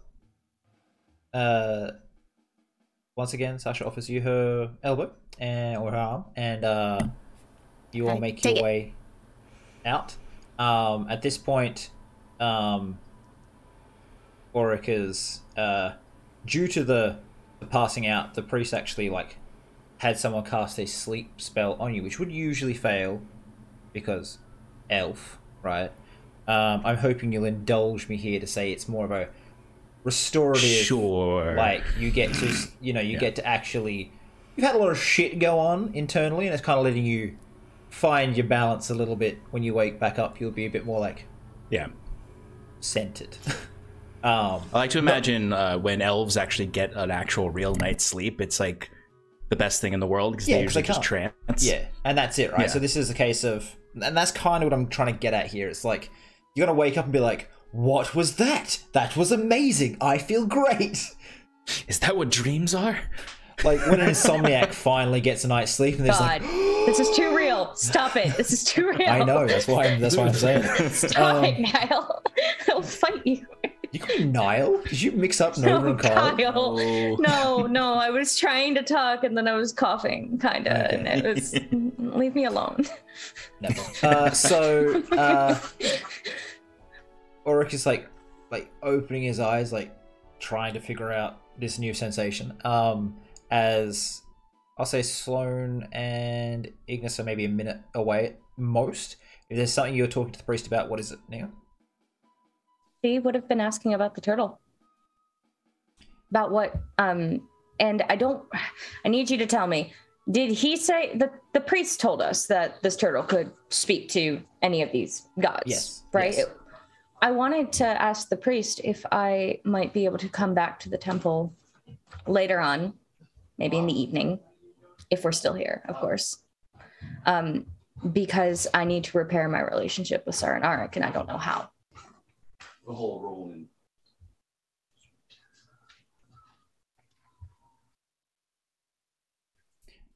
You can spend your time here if you wish, but can't promise an audience. Yeah. Not expecting one, but it's worth a try. Your friends will be here soon. This kind of nods. That city There's a city below the waves. There is. What is it?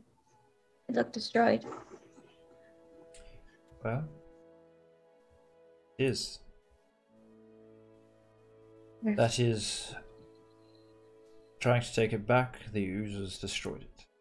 The elves, tritons, and other ocean dwellers hope to keep it alive.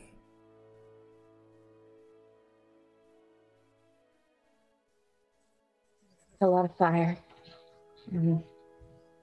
They're underwater.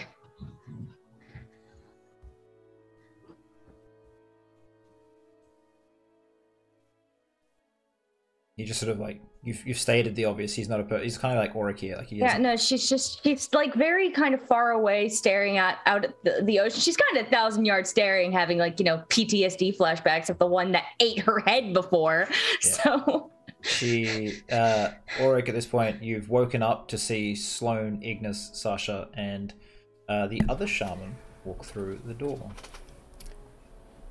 Do I see him unconscious or coming to on the floor, on the ground? Yeah. All of us soaking wet still. Yeah. You're probably a bit more dried off at this point.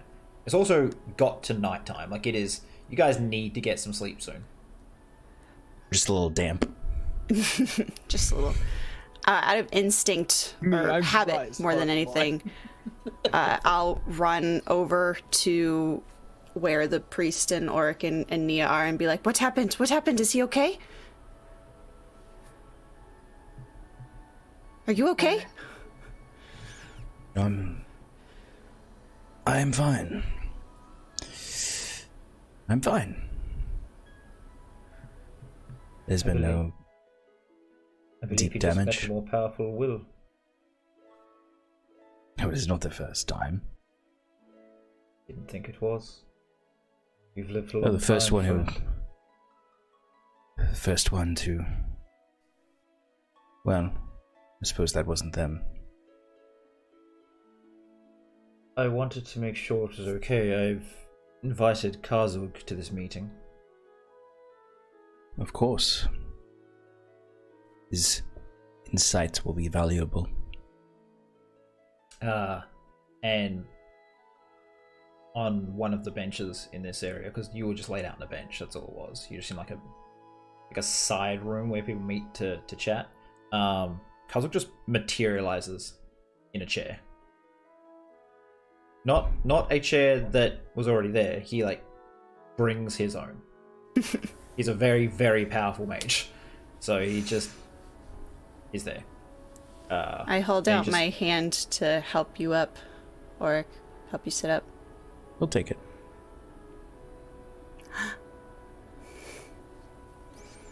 He's neutral, not mean. Well, Kill her hope, why don't you? So, what? Have you decided what, if any, of these missions you're going to undertake for us? You can talk amongst yourselves if you want to. My boat is still on the Aboleth. It's the only thing you'd have a shot at. The oozes are too many. And I doubt we're gonna get Ignis. What about you, Ignis? My mind and my concern are still on the Sun Eaters. But an Aboleth is still a problem all the same. Bit quiet there, Yara, by the way. Oh.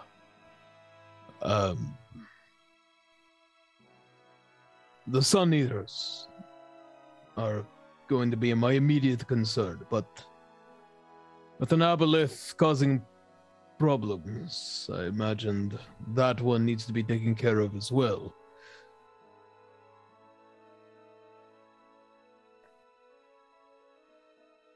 I can only imagine that even with our assistance, you still be splitting up your personal forces in order to handle one of the other situations. See? Correct.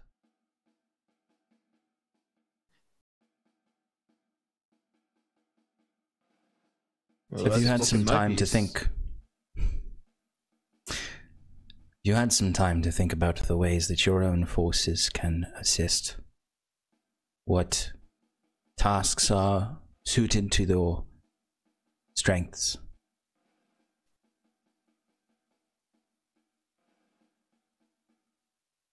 Obviously, our strengths are suited to the waves. Oozes or aboleth. The aboleth is problematic for us. The users we are already actively fighting. We could stall them, perhaps beat them.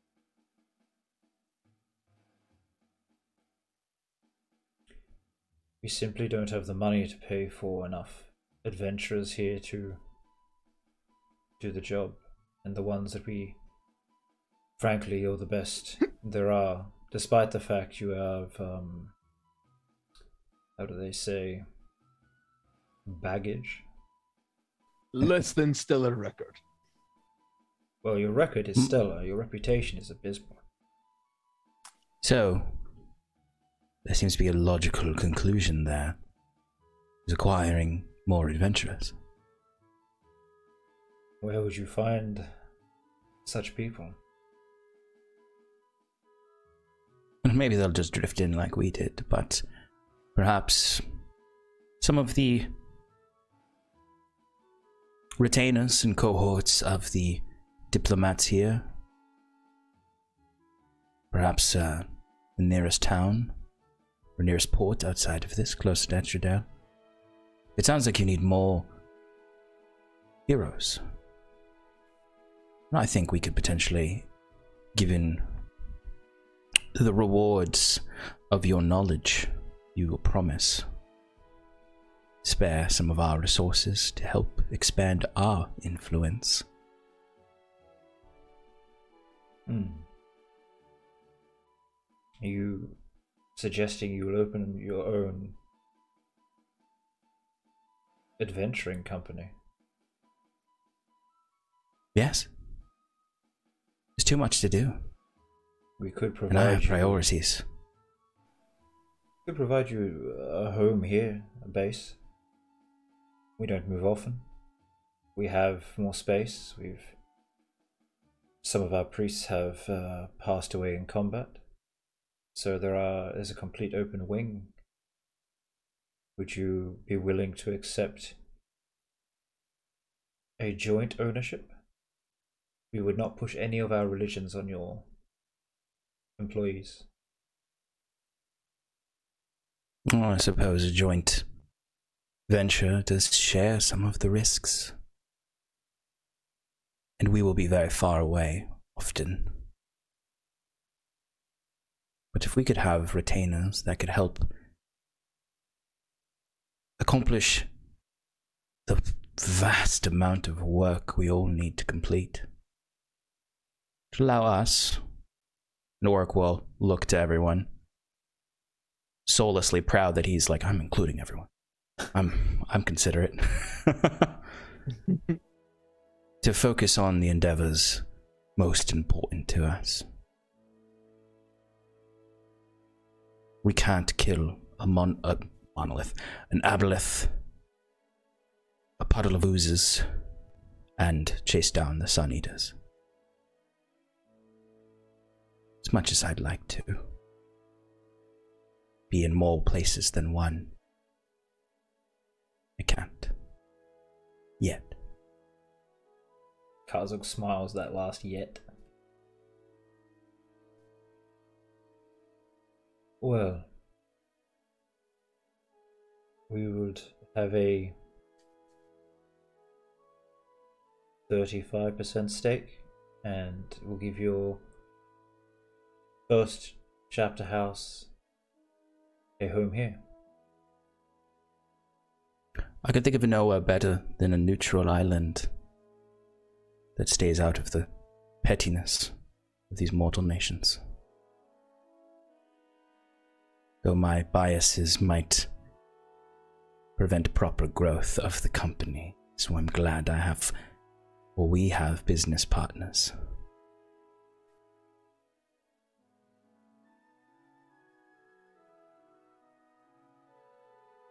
Okay.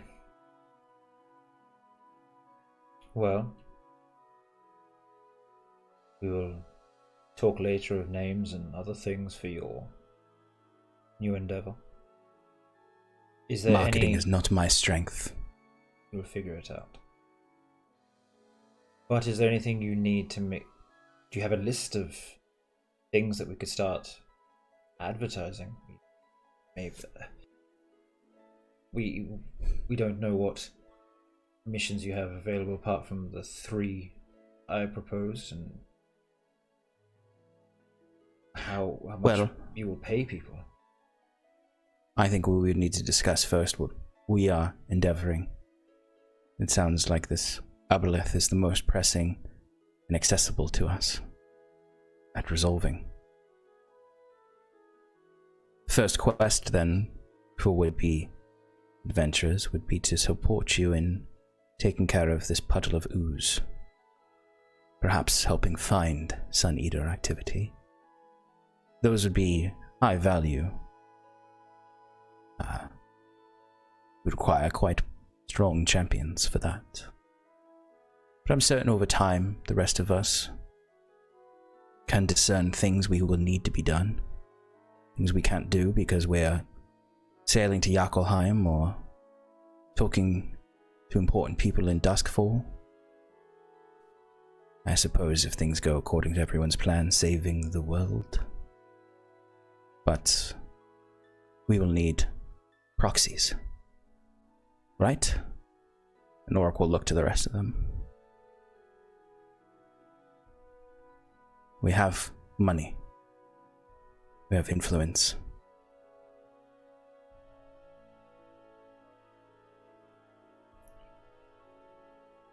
I think people would trust us. You'll trust gold. Gold given out by a bunch of terrorists. Sponsored by a respected temple. Respected by all nations.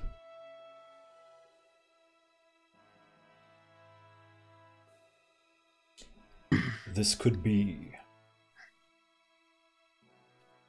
a good move. It frees up many for the fight coming. To add to that, I could potentially train several of the members to be able to harvest things, whether that be materials from creatures or even their souls. Powerful artifacts can be built from such things. Yeah, it just gets really uncomfortable at the mention of taking souls. I have Source is valuable to sell as well. Indeed. I could also teach those that come here a small amount of magic. Controllable amount of magic.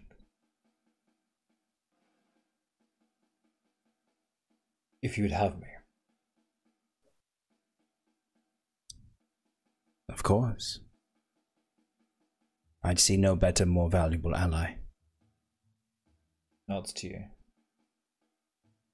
I will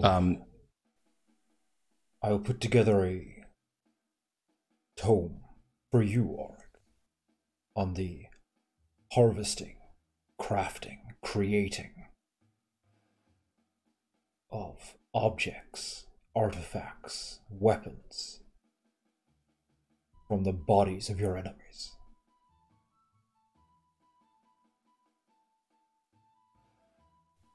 And their souls. Orc would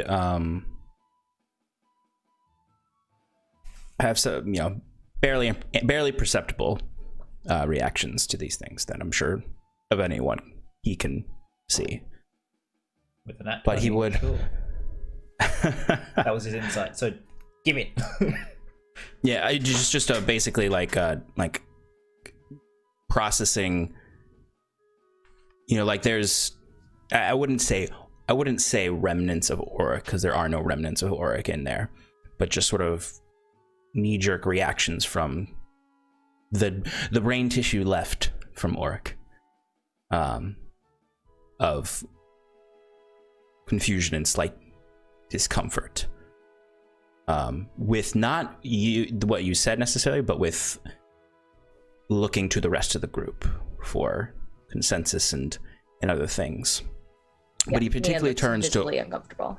Particularly looks to Nia and Sloane for a moment and says, "Perhaps we can hire Leaf." That's a great idea. I do not want to see Saros, but Nobody's even told me where they even went. They went to hunt down the 5 members of the 5 they had personal stake with, after they rescued me from their grips when I was being tortured alive. Did one of the 5 take them?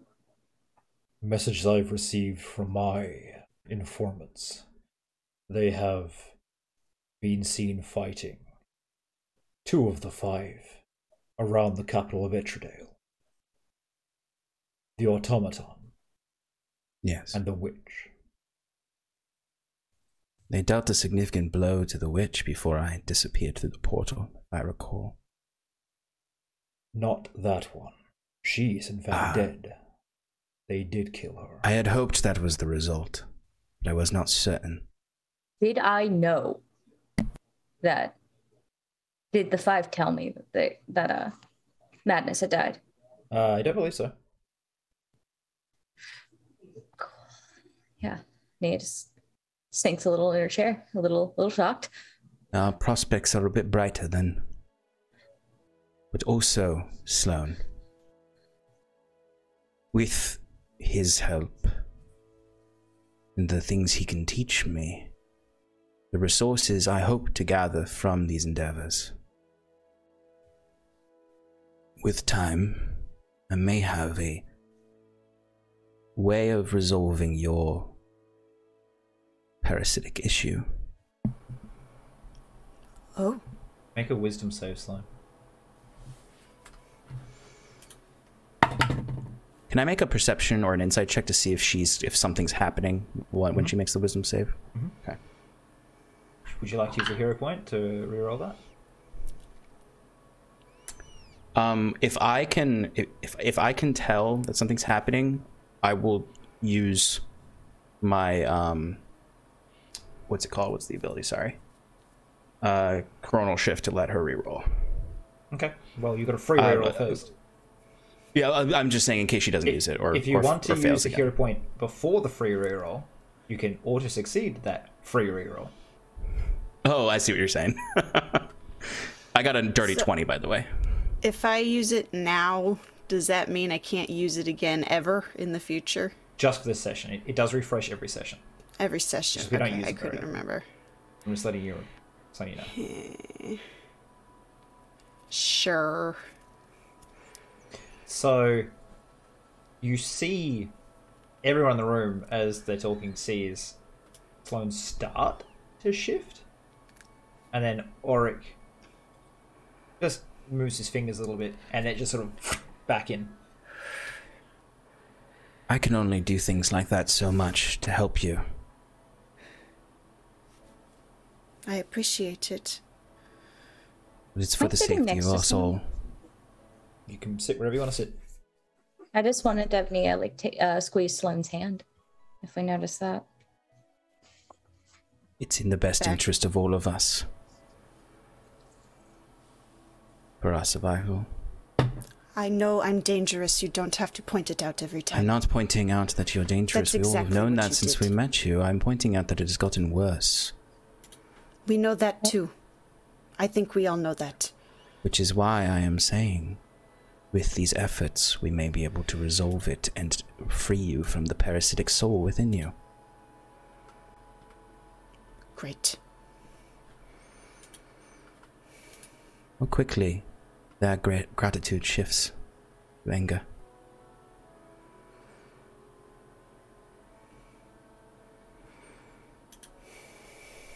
But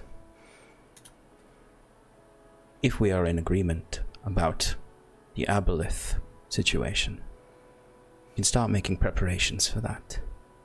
And we can start making preparations to garner you the support to fight the oozes and begin searching for the Star Eaters, which hopefully will also satisfy my friend here, Ignis. I do commend you for putting other endeavors ahead of your faith.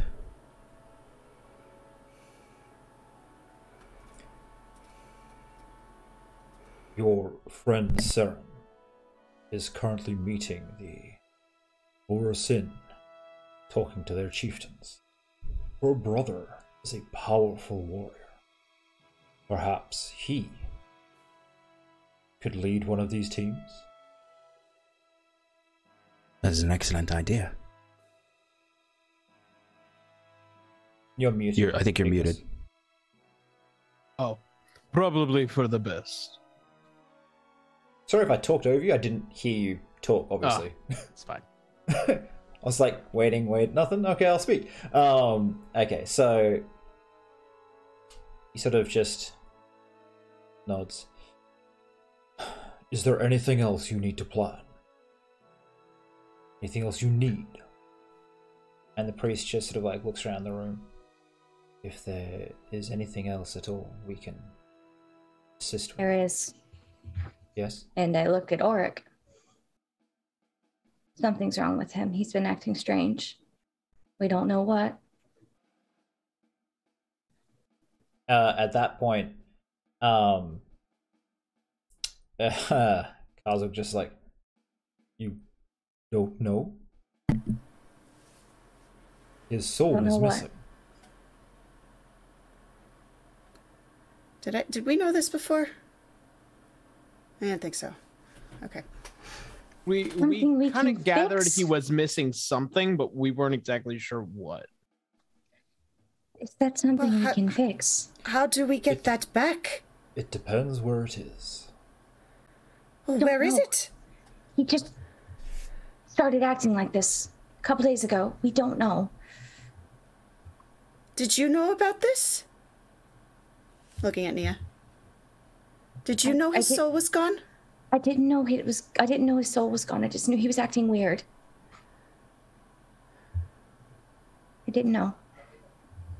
Saren and me were suspecting something. We were talking to Ignis about it, but we didn't have a clear idea of what was going on or what had happened. We just know something happened, and suddenly Auric's colder than usual. There is something powerful at play. To have him still active without a soul is difficult. Only something, a greater deity or worse, could really do this. And you would need to find such a creature to reverse it, for sure. Otherwise, you would need to destroy whatever is holding it. I don't see what the issue is here. Anything, whatever was going on was holding us back, because within a single day, we've already accomplished much more than we have in the past without such baggage. Yet the party morale is lower than it's ever been, Auric. It's important. What about your daughter? My current work will. The importance of us, were you never taught? Well, I'm an autodidact. Everything I've learned from myself for the most part, other than my early years. While your intellect will grow, you will never gain more power than you have right now. Your soul is what allows you that growth. It is the connection between who you are here and everything else.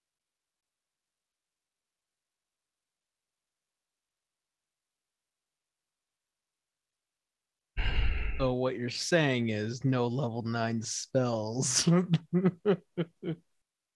I just There could must orc. be. Does that make you want to get it back now?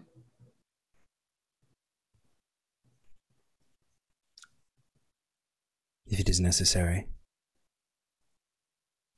For survival and growth. Of course. But we will do it when it is ready and it is right, the right time. Acquisition of other powers. It needs to be, if this is true. Eventually. What happened? What did you fuck with?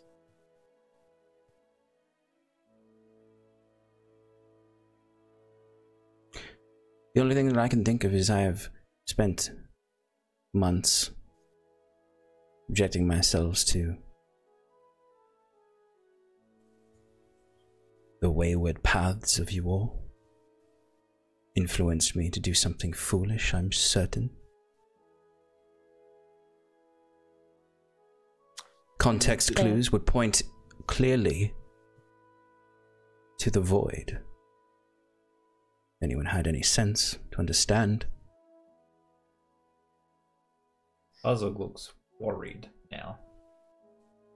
And given that he is a ancient powerhouse, you might need to be worried yourselves. As Ignis kind of just like sits onto like one of the chairs in the room. Just like So I'm almost certain it is the horsemen that have my soul. There are ways That to gain is- enough power temporarily to claim it back yourself, but it is dangerous. oh, what isn't? 1 in a billion survive. Oh, Firecrackers? Yes. Firecracker? It's muted to the stream. Leave it alone. Smaller.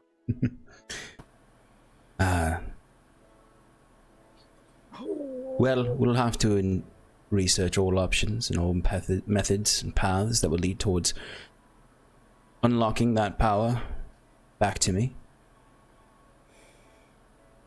If such a way exists, if that is the only way, that is the only way.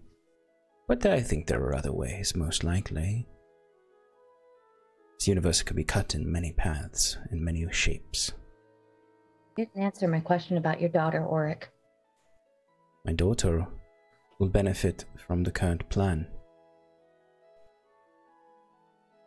Extinguishing the cult is part of my current plan. And she will be free. In your current state, I somehow doubt you'll have the restraint to spare people. That's my only worry.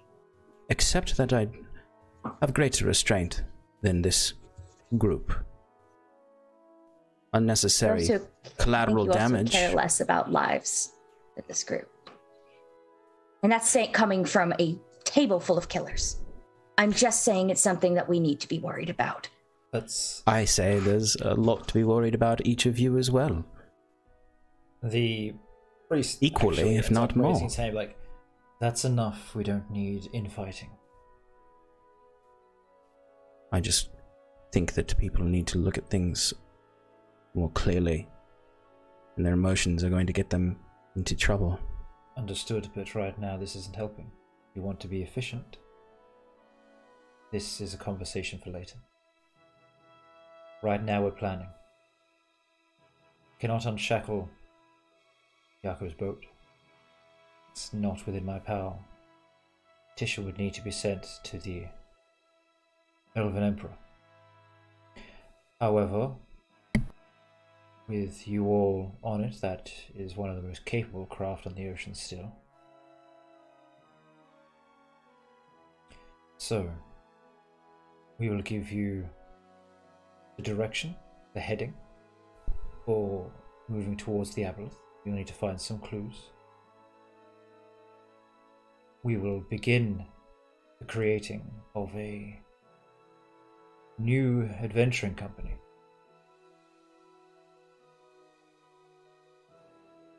Is there anywhere on the island we can go for research before we leave? Well, fortunately, you have a man here who can teleport you to the island whenever you wish. So, if you need to borrow a book, provided it is returned within the week, we can have them sent to you, or you can take them with you. I believe, given all the pressing matters, you should leave in the morning. As it is, half the merchants have left. And you might want to be careful leaving the bay. Saren made a lot of enemies. Sophia. You all have made a lot of enemies. You're no longer protected by Yako's immunities. That ship is a treasure many will wish to capture. You'll need to fight your way out, most likely. Or you'll be tracked.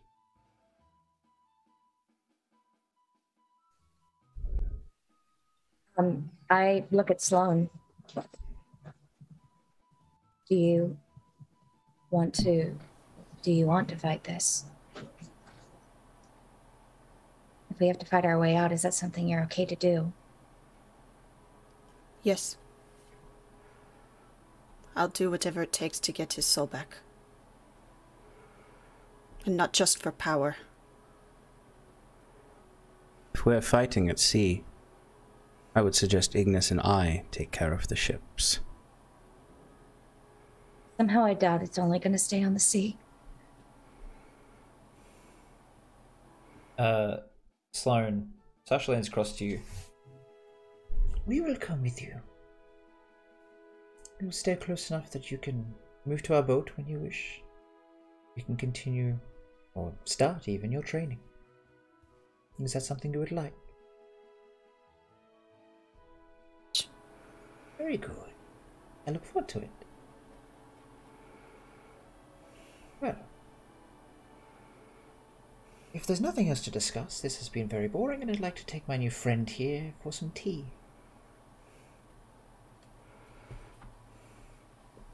No? I don't think we have anything else to discuss. Going after the aboleth in the morning. I think that's our plan. Oh, this is going to be interesting. Come, Sloane, have you tried tea before? And she starts pulling your hand to get up. I don't like know that I Sloane. have. Like Sloane, it's gonna need a lot of sugar in her tea to like it. Yeah, absolutely. She does not strike me as just like a weak tea kind of gal. She kind of says, it's very weird. They make the water dirty with leaves, but it tastes good. And just describes it in the most unappealing way possible as she walks down. And you guys can all go about your business. If there's anything you want to do before the end of the night, say now. I did have a question or something that I was thinking about, but it's gonna have to be after I have tea with my new just friend say it here. now so I know what you're planning. All right. I want to see if I can ask Mr. War God if he can assist in getting Oric's soul back, because he's powerful. And he said that that it needed a powerful deity to do it. Okay. That doesn't have to be tonight, but that's on my mind. I know exactly what he's going to say, but we'll... Yeah. He's going to say no. Or he's gonna say, if you kill 10,000 people for me. Or 1 million people for me. Yeah. Oh, God. Yeah. Okay. Set a country for me.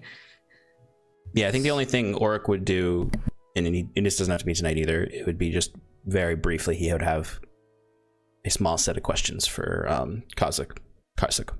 Yep. Ignis? Ignis is going to spend time meditating. Probably In your room or in the temple? in the temple. Okay. I'll get to you in a minute then. And Nia, anything else? I wanted to attempt to pray in the temple, actually. Okay. Start trying to mend my relationship with Saranark. Okay. No, it's probably not going to go great for me, but I want to try. Since Oh, luckily, I'm going to a priest. Oh, I start, don't want any help. I want this to be a Okay. solo thing. I'm going Sorry. to start a bunch of scenes now, but they're not going to finish. I'm telling everyone this in advance, so we're not here in an hour. So We'll continue them next week. Or week after. it's alright. We got it. It's just so we'll start with Ignis. You sit there and start meditating, and as you do so, this little golden creature comes running up through the temple, and it's sort of just sits in your lap. Huh, It's your little dragon friend. I was wondering where you had been. Been exploring. I haven't forgot about it. And the high priest actually comes in, sees you, doesn't say anything, sits opposite you, and starts praying softly. And the dragon starts to glow and moves up and just like hangs in the air as like a almost, it's got like the color of a sun, like it's got those like fiery streaks through it. It hangs there, and then he has a little sort of water elemental that forms out of the floor, and as you guys are praying, it shows this cycle of life caused by the sun and the ocean, where the sun is, you know, creating life in the water with the, you know, not plankton. Plant things, can't remember. There's words for them, but it's just ecological. Just gone. And you can see like they sort of like this, like almost like algae, sort of like starts forming on the surface of the elemental, and then little storm clouds form and it rains, and it's this cycle of like constant going through, and that's happening in front of you as you meditate. Nia, you go to go back to your room because you said you don't want to meditate, you don't want to pray around anyone else, and you can see that currently there are 2 people there, so you have to go back later. Is that acceptable with you, or you? That's she just wants to be near the temple when she does it. That's the biggest thing. If she has to do it on the steps of the temple, she'll do it. She just wants to be on that ground. Okay. So you're on the steps out front and you sit there and start praying? It's different from her old prayers, because her old prayers were probably a lot lighter, much more acknowledgement that I've been her servant for a while. Well, as you sit there to pray and you start getting everything out and ready, because you probably would want to have a small offering and a few. Yeah, am I getting this right? Yeah. She have gathered a few things. I don't think it would have been that hard. Footsteps approaching. I look behind me.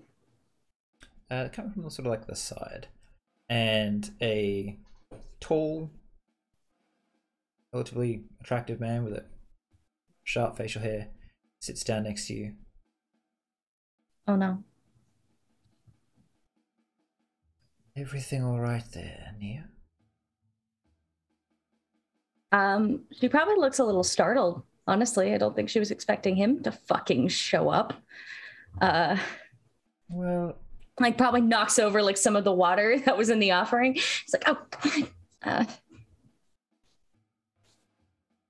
yeah, just old habits.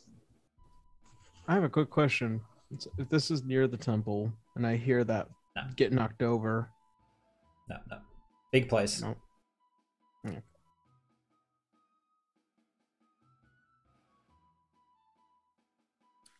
I have news for you.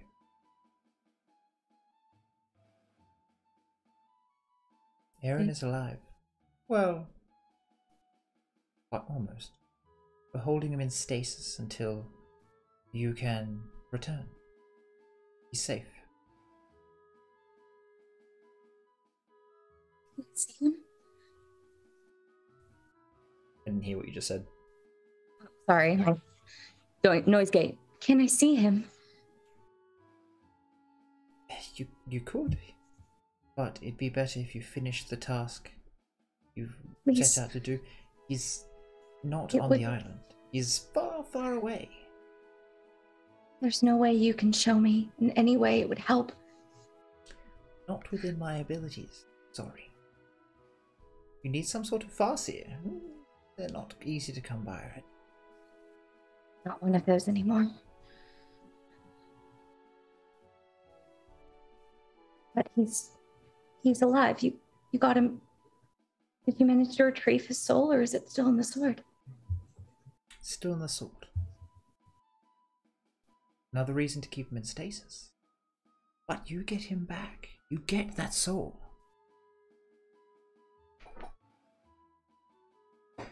Maybe he could be returned within the month. Pain here, and silently moving out from the other, like behind you, sort of sits down and pats your mechanical arm. Oh yeah, she'll hold it up. So I think she understands that he's trying to do maintenance. So We believe that if you could perhaps bring us the sword, we might be able to expedite the process.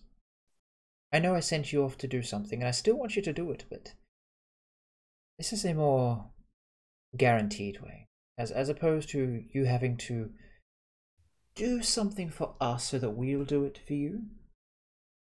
Good faith, bring us the sword. You can get the soul out of it, and then you can do your last step.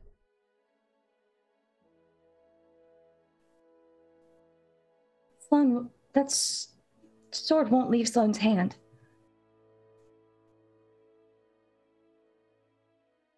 I don't want to hurt I have to her. find a way. I believe in you, little one. I always have. You can do this. I think after a minute, she might kind of look up and it looks like she's a little afraid to ask this, but she says it anyway. Why do I have to earn my way into a family? It's not about earning your way into the family and affection. We need to make sure each person coming in is stronger than the last. And while you think on that, we'll move to someone else. Like I said, we're going to start a bunch of scenes so you know where you're at. Yeah. Okay. Auric with Kazuk. What were you trying to ask? Auric would come up to him after everyone kind of goes their separate ways and look to him and say, again with those small micro expressions that he can see that are confusion. A soul. A soul is necessary.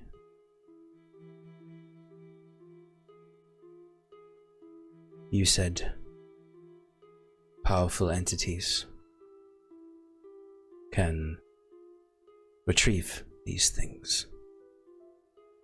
Indeed, if you could find the favor of one, it would help, and maybe I spoke a little too harshly. It's not that you'll never grow more powerful, it's that you will plateau, and soon.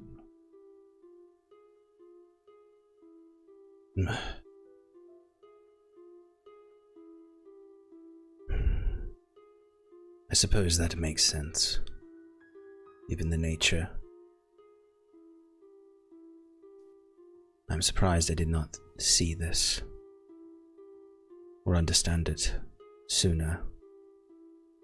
If it is indeed the void that has your soul, you may have been manipulated into blindness in this area. Yes, well, my vision has dulled over the last year. Is there But something even before I can do that, to I help? had blind spots.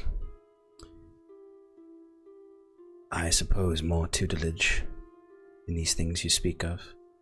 My goal is to take these people to Yarkelheim after we finish this Aboleth business. I would like to complete that task we spoke of. Zunthal's tome. If we can harvest the soul of this war god, there's got to be someone who doesn't like him. Someone who I could curry favor with for it.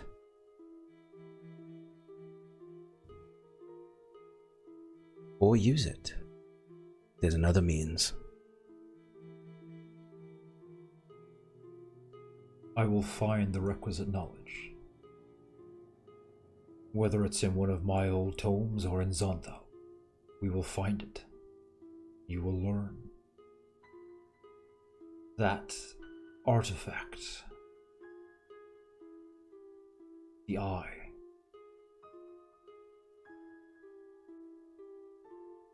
it has abilities which could help, but I can't quite remember.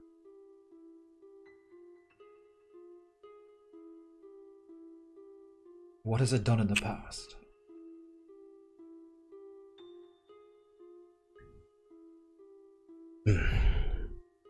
It has gifted me sight, but not that sort of sight. Visions of time, but also, which makes sense given its origin, hunger devours, it consumes, it bends space and time. I believe with enough training, you could trap anything within it. Learning how to do so would be the hard part.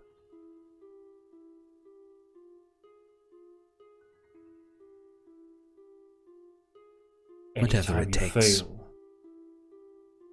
you could potentially destroy the soul or send it through to the void. However, used correctly, could hold one in orbit, no matter how powerful.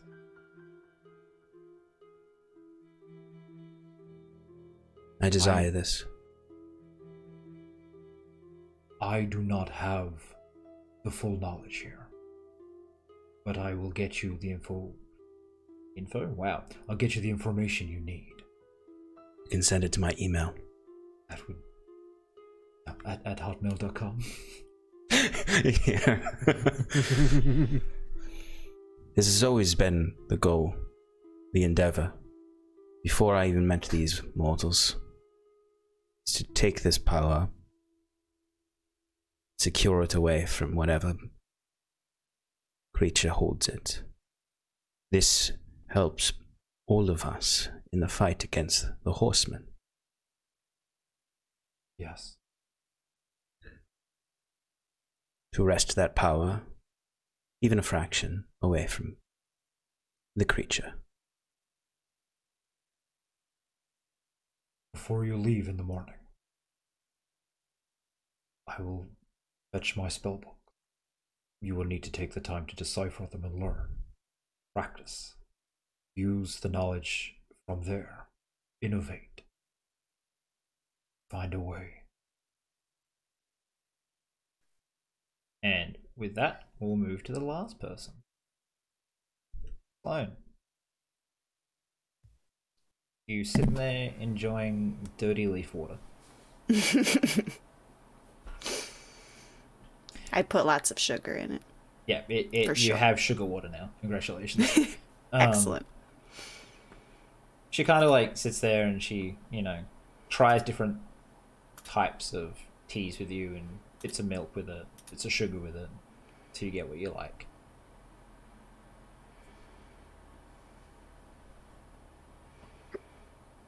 Are you okay?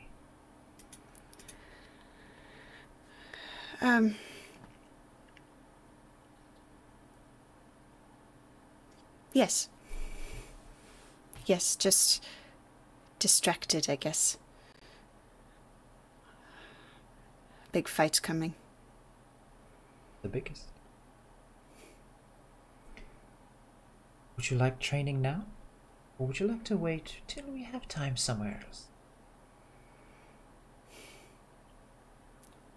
I think I should wait.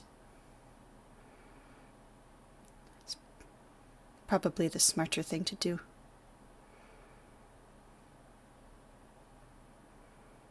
I want you to remember that next time you're fighting and feel the need to strike, remember it is sometimes better to wait. Find an opening. And if the blade calls, find a way to answer. It's not going to cause bloodshed.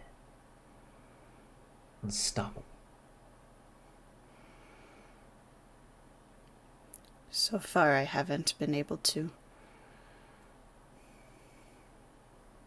Do you hold back? Do you try not to fight as often as you should? Accents all over the place. I'm getting tired.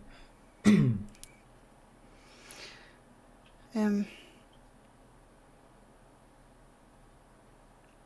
mean, I guess I've never really said this out loud, but I've thought it. I really do like to fight, but I don't like what fighting does to me. I like the rush. I like the strategy, the skill. To know that you are better than one before you. To show your strength. The skills, how hard you've worked to achieve this. It's important I'm sure there's to have more. pride. I don't know. I'm sure there's more that are more skilled than I am. And yet you are here and everyone else you have fought is not. Because of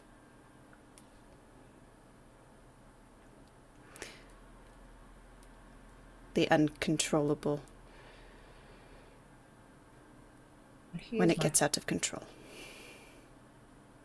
Here's my first real teaching for you. Try to fight just a little bit every day. And anytime someone really deserves it, put them down. Even if that means killing. That sounds like the opposite of what I should do. Well, you hold back. When was your last fight? Before the pit?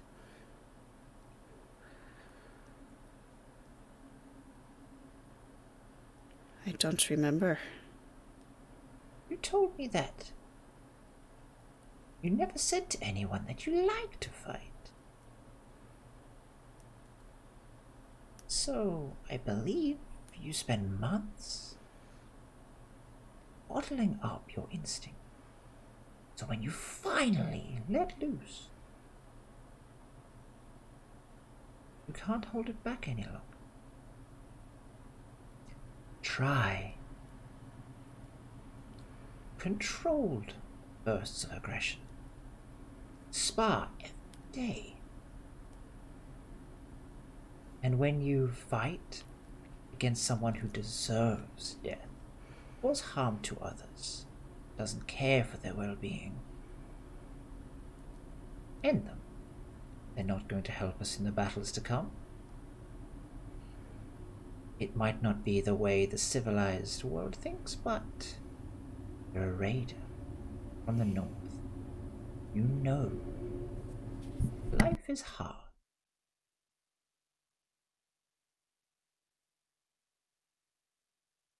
I never thought about it like that. We are trained to be, and raised to be, the greatest warriors this world has ever known. Putting us into a domestic life was never going to have a good ending.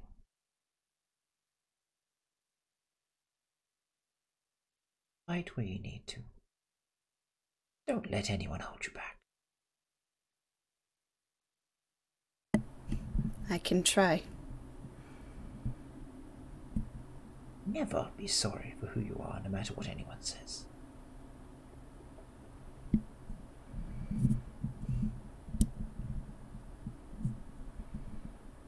You've given me a lot to think about.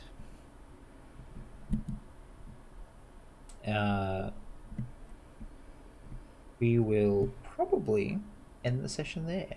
You guys can continue all your different assorted discussions next week before you reconvene to actually get on the boat. And Going to have words. Pardon? I'm going to have words. Yeah, and probably have to fight your way out of a bay full of hostiles, which will be interesting. So, I'm excited for that. The music. Oh, we just got a raid. Ended. Hi, raid. Hey, thank you, Graham Crackers. Graham Cracker. Graham Crackers? Graham. Welcome, guys. You caught us right at the end, though. You did. Welcome. Just in time for goodbyes. But we'll be passing on a raid soon, so if you want to come with us. Yeah, that'd be cool. We're probably going to raid Crit Great Chain. Yeah. Great Chain. Stick around. Yeah, we're going to help out right our now. friend Xander. Yeah. We're just going to do a quick round of favorite moments. Starting with Sleepy Boy first. Arron.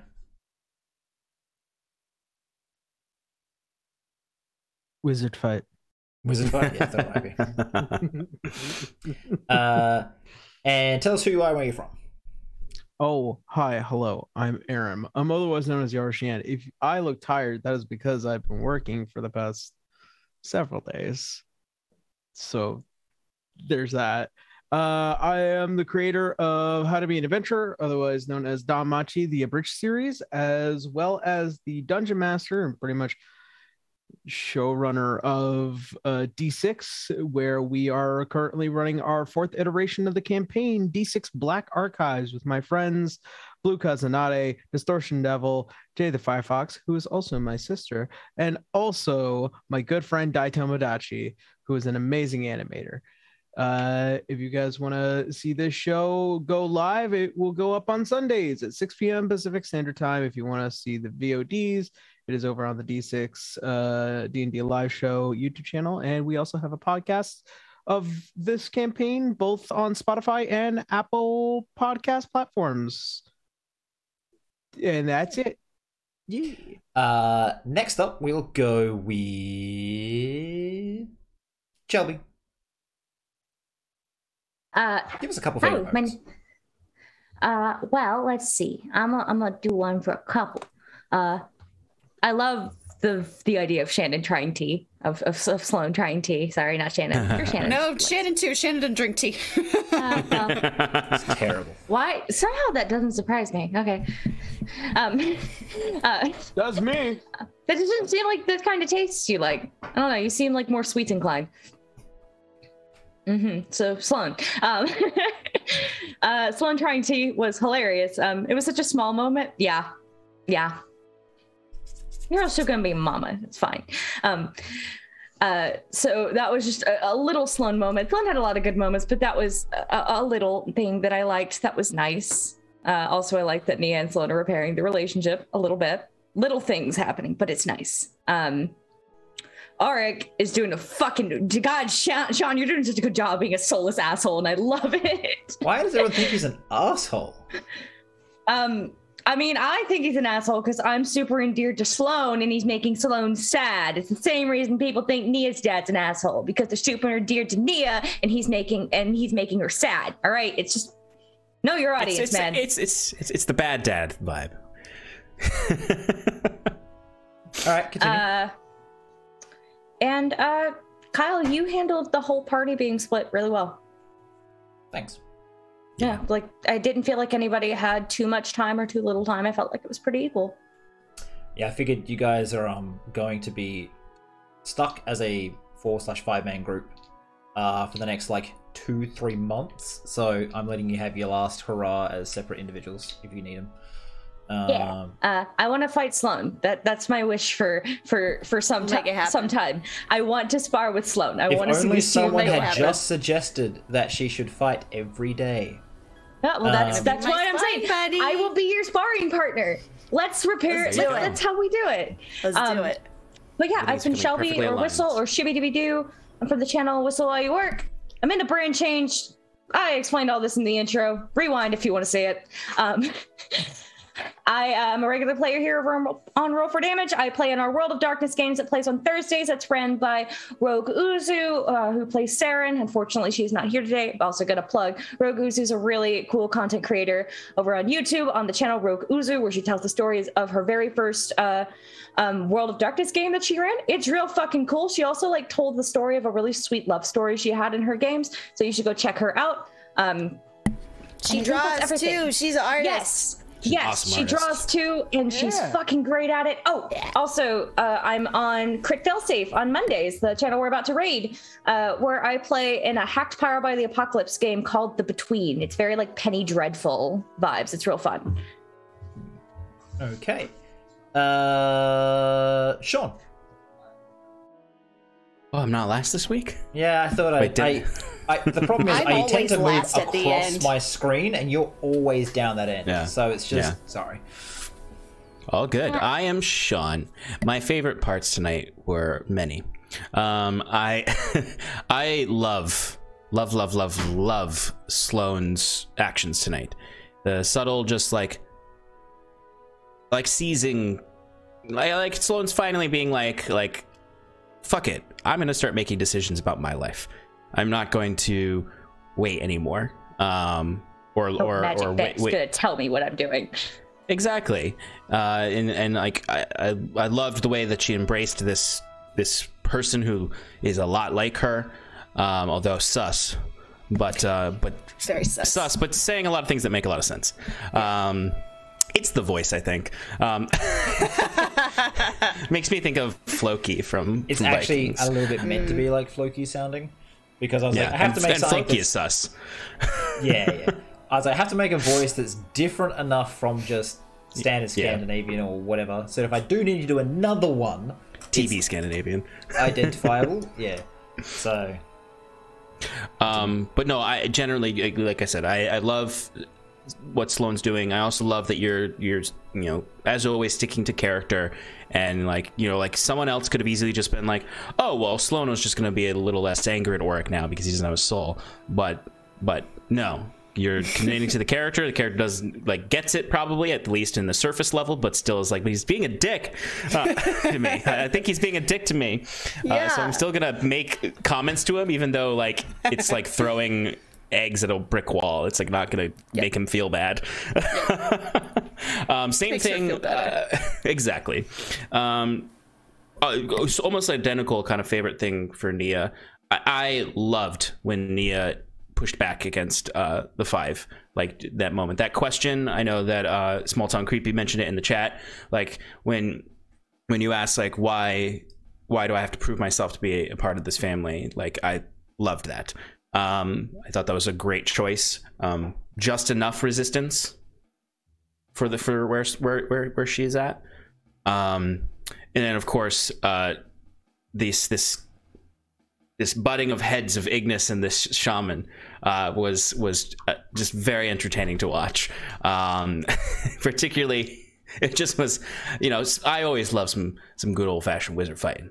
I love some slinging of spells and ruining a room and then looking at the people, everyone else in the room being like, oh, sorry Sorry about that. We'll get that sorted, or you're gonna make us do it because you're a big scary lady.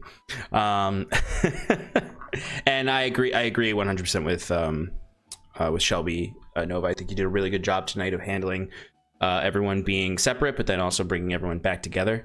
I thought that was handled well. Cheers. I'm Sean from Paradise Productions, where I'm the creative director. And I and run some of our shows over there, like Advantage in Paradise, every Monday nights at 7 p.m. Eastern Time, where we run our own campaign. 2.5 years in, probably another half a year left, unless they just keep dragging it out. It's up to them. The world will end if they just keep dragging it out. As it tends to do. Exactly. Starting this upcoming week, I am going to be back to weekly Relaxing in Paradises on Thursday nights, where I will be crafting, painting things like this hag I need to paint for. I need to paint soon, and crafting things like this this greenhouse that's part of our sessions right now with a nice little lights on it, little fey lights. Battle map that we have is so cool. Yeah, it's like 5 feet long, but I love how into this you get, Sean. It's really endearing. I know. I really enjoy miniatures. And then Sunday is the most powerful hour on the internet, Shannon and I, for the Sean and Shannon Power Hour, where we recap the episodes previously. We also have a new show coming out very soon. It is a Strixhaven short campaign. It's only going to be 4 episodes, but we got some really great guests on it. So keep an eye out on our socials this week for the announcements on that. It's going to be on Sundays at 3:30 p.m. Eastern Time. So yeah, keep an eye out for that. That's me. Okay. Shannon. It's me. Let's see. No, I really like that Sloan as a friend, like a friend that's like her. That was really, really awesome. Like just talking, and I love that I now, got to relive some of the good things about home, because I don't think Sloan's thought about home in a really long time. And Nia told her that she killed it.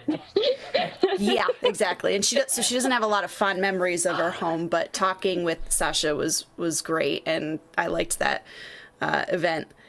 Let's see. Nia's just a badass. Just she's growing up and she's becoming a badass, and Sloan approves. Nia's growing up, guys. Yep.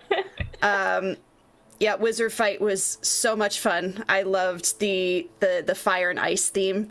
That's always been one of my favorite themes, and it was just very cool to see them in contrast. So well done there. And Sean, I just continue to love our little tit for tat while you don't have a soul. It's great. It didn't even take long. It was just 2 minutes of just well, you're being a jerk. No, I'm not. It's for the good of the group. I know, but you're still a jerk. I don't know. It's not a lot, but it adds a lot. And I like that about their current relationship. But I can't wait to have their old one back. Oh, it's gonna be you guys have a very reunion. remarkable player dynamic. You're very natural with each other. Oh, thanks. And Sean covered all our programming. I'm also from Paradise Productions. That is my nerd home. I am our community manager. There we go. And did you say you're the creative director? Yeah, I think that's the first thing you said. I do the Power Hour. I do Advantage Paradise, where I play my beautiful rogue, Scarlet. Yeah, that one. That's her right there. Although there you go. People can't see it. I mod for Sean on the Relaxing in Paradise, and I will be a player in the Strixhaven game. So, very, very excited. What level are the Wayward 5? 14. Wayward 5 are level 14, yes. Currently 14, and we're about to go into phase 2 of combat on Monday. Yeah. We had I had 3-headed hag. Grafted hag. It's 3 hags that are grafted together. It's gross. It's gross, and there's one person who's probably going to die between right in front of me. Our 2 teams. And I only have 35 hit points. So it's kind of Yeah, really and their healers interesting. died a couple sessions ago, so... Yep. Literally the only healing I can do is like stabbing things and getting like 5 hit points back. Yeah, because she has a magic dagger that heals, shoots a bubble of light out. And vampire heals dagger, after it nice. hits. You know who has a healing spell? Is the dead wizard. He has regenerate. He got it in the Underdark. Nice. Your Seraphil, Mike. Oh, okay, all right. Well, he's not dead yet. Wiswick's the dead wizard. He's 2 death saves away, and he's got 3 red caps chomping on his ankles. I know, he's right in front of me. Okay. So, hi, I'm Nova. I run things here. Things have been rocky the last couple weeks. My PC died. I've been working extra, so we haven't been as up on social media, video releases. There's been a few hiccups here and there. I hope you can all forgive me. I'm really sorry for it. We are working to get it remedied. It's just a money thing. So, my favorite moments. I like that Sloan has been a bit more active, a bit more, talking to this person has really been good to see, like, other side of her, maybe see her grow a bit more, as opposed to just being like, I follow Auric, and I shouldn't fight, these guys say it's bad, and I'm scared of what I can do, because, you've been given, it's a gift and a curse, I guess, but, you can do more with it. I want to see that happen. I want to see more from Sloan. Sloan's an interesting character to me. I have a fondness for barbarians. And you might gain some monk levels out of this if you want, because you're going to be training with a monk. So, barbarian fighter. It's monk. your second monk Yes, trainer. Please. It is my second monk trainer. Yeah. Yes, please. Other than that, Auric's neutrality is, I still love it. Everyone's like, he's so mean, but like, he's not. He's just practical. And it's funny in D&D how someone coming through with logic is instantly the arsehole. Like, okay, guys, maybe we should do this so we don't all die. Less the logic and more the attitude. It's less the logic and more the attitude. There's no attitude, and when you have no attitude, you always assign it as bad. Yeah, when you don't have any affect, the like delivery of things lose nuance. Well, also, we are humans and we're trained to respond to that shit, okay? If you can't tell if someone's going to hurt you, you're automatically inclined to hate it. Just saying. Sounds like a you problem. Anyways. Damn monkey brains. What are we going to do about it? Lose your soul.